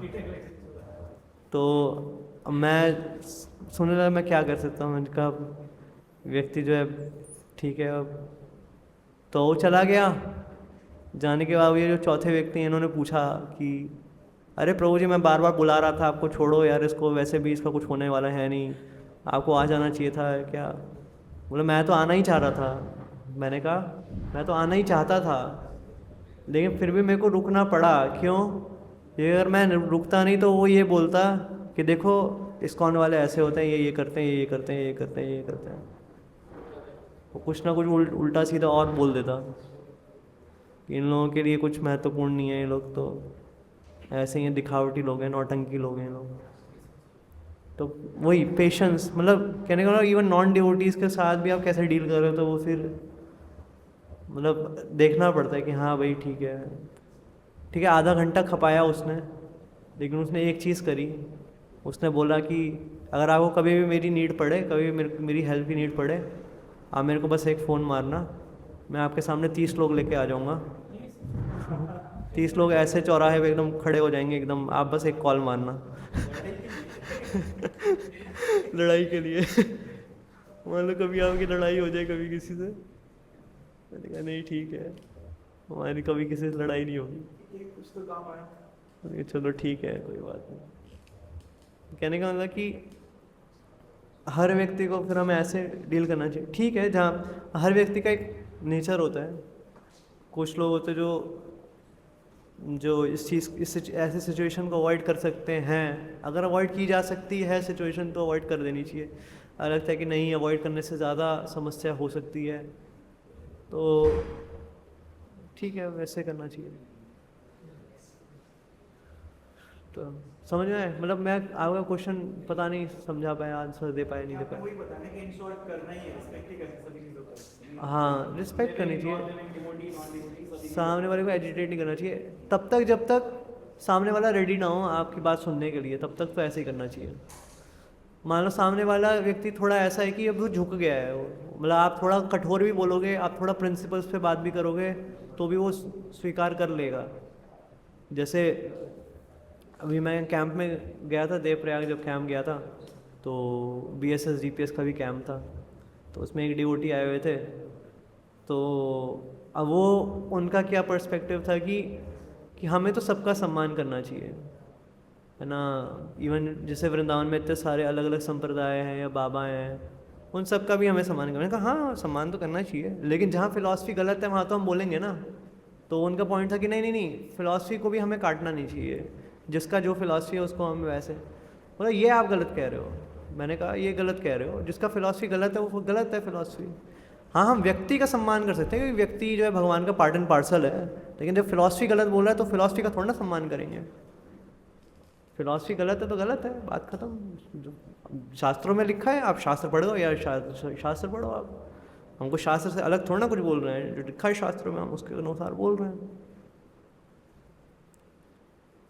तो कहने का मतलब अब मैं ये क्यों बोल पाया उसके सामने, क्योंकि वो व्यक्ति जो है मैं उसकी अथॉरिटी था तो मैं उसको करेक्ट कर सकता था।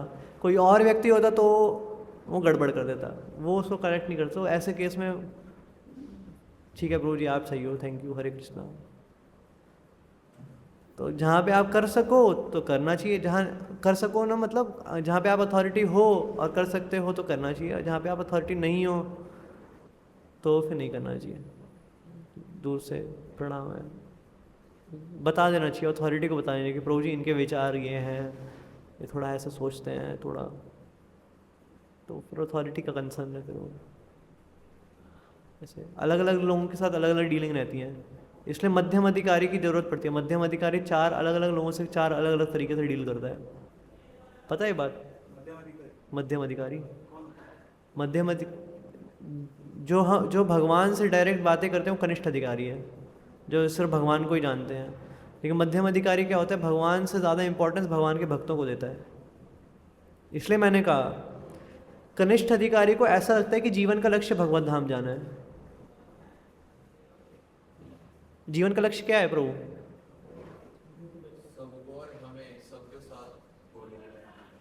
हाँ मतलब भगवत धाम जाना है, ये कनिष्ठ अधिकारी का लक्षण है।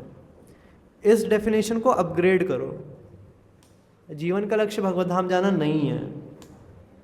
वो हम बोलते हैं VL2 तक, गीता में भी लिखा हुआ है कि लाइक लेवल के पहले कनिष्ठ, हाँ VL2 में भी हम यही बोलते हैं कि जीवन का लक्ष्य भगवत धाम जाना, लेकिन एक्चुअली जीवन का लक्ष्य भगवत धाम जाना भी नहीं है। So is it like it's like a phase in bhakti? हाँ, डेफिनेशन अपग्रेड करो, थोड़ा डेफिनेशन चेंज करो। एक्चुअली जीवन का लक्ष्य भगवत धाम जाना नहीं है। जीवन का लक्ष्य क्या है फिर?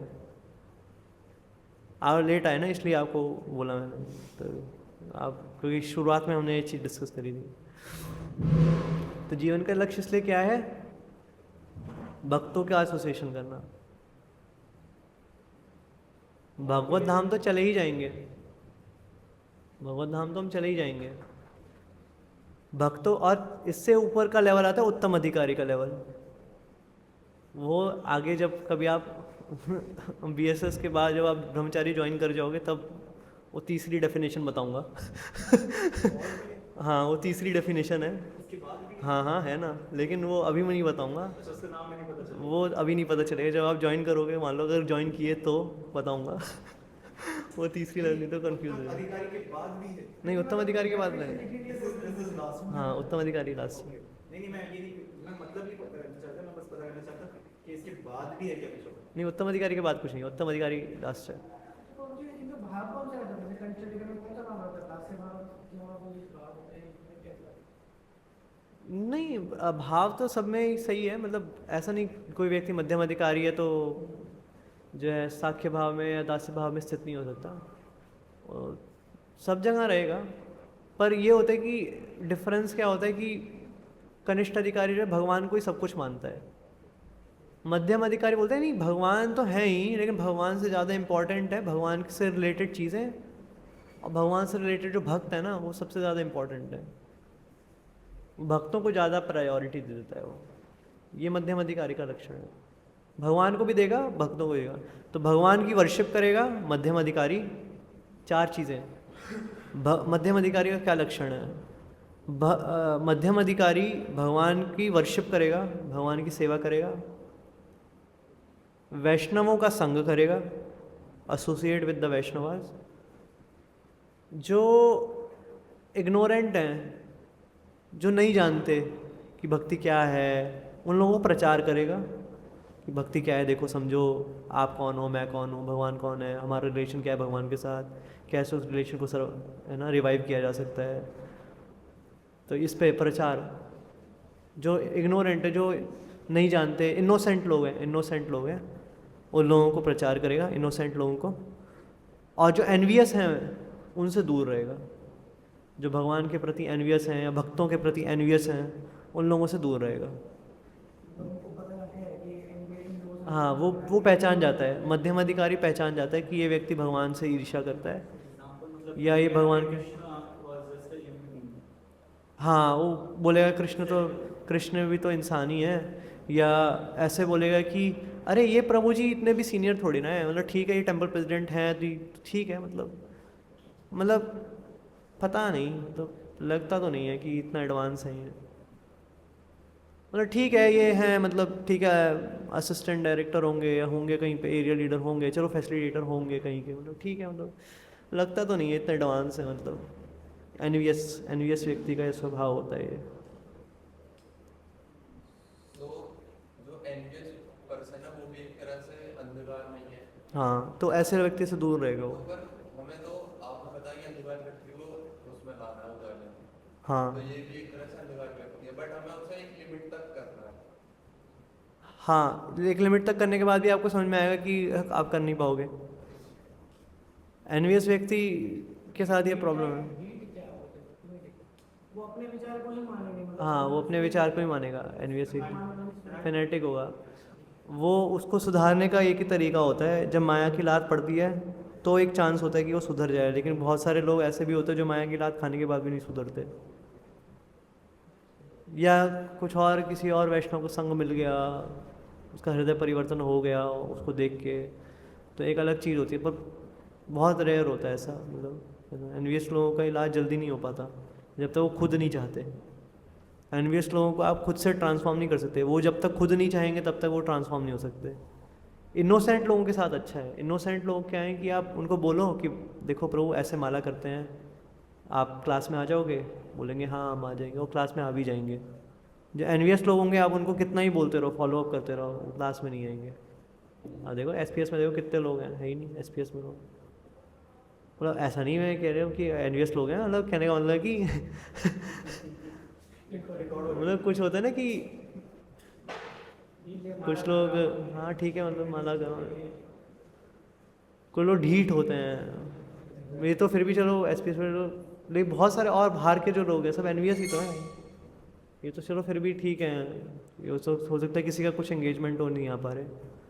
बाहर के लोग मैं बताना चाह रहा हूँ, बाहर के लोग जो हैं क्या NVS हैं, वो भगवान से उनको फर्क, उनको आप कितना भी बोलो प्रभु यहाँ पे फ्री में प्रसाद बंटता है आप आओ, हाँ आते हैं, हम जन्माष्टमी में आते हैं, दर्शन करके जाते हैं, दान भी दे दें थोड़ा, हाँ हमारे फलाना फलाना व्यक्ति रहते हैं वहाँ पे, है हम आते हैं, मंदिर आते हैं हम,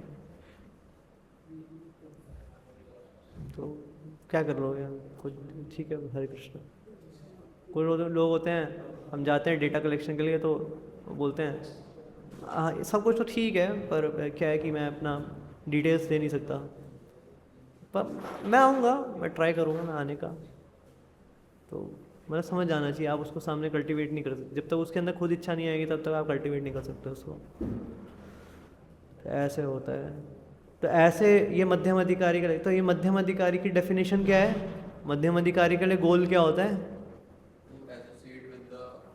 एसोसिएट विद द डिवोटीज, हाँ हाँ, अननोन लोगों को अप्रोच करके उसको भक्त बनाने का प्रयास करना है, एनवियस लोगों से दूर रहना, भगवान की वर्शिप करनी है, भगवान की सेवा करनी है, ये मध्यम अधिकारी का गोल होता है एक तरह से, ये मध्यम अधिकारी करता है। उत्तम अधिकारी का अलग होता है, वो बाद में फिर कभी बताएंगे, जब आप कभी आगे हायर जाओगे तो वो और हैवी चीज़ है वो। तो ठीक है, ये ख़त्म क्वेश्चन, यही था क्वेश्चन क्या था? क्वेश्चन यही था, तो और बचा।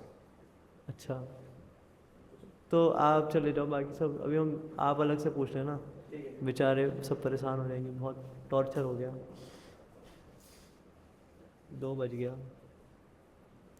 जगत गुरु श्रील प्रभुपाद की जय। विश्वरूप रू से ही पूछ सकते हो आप, विश्वरूप रू भी बहुत अच्छे से बता देंगे ऐसा। हरे कृष्णा।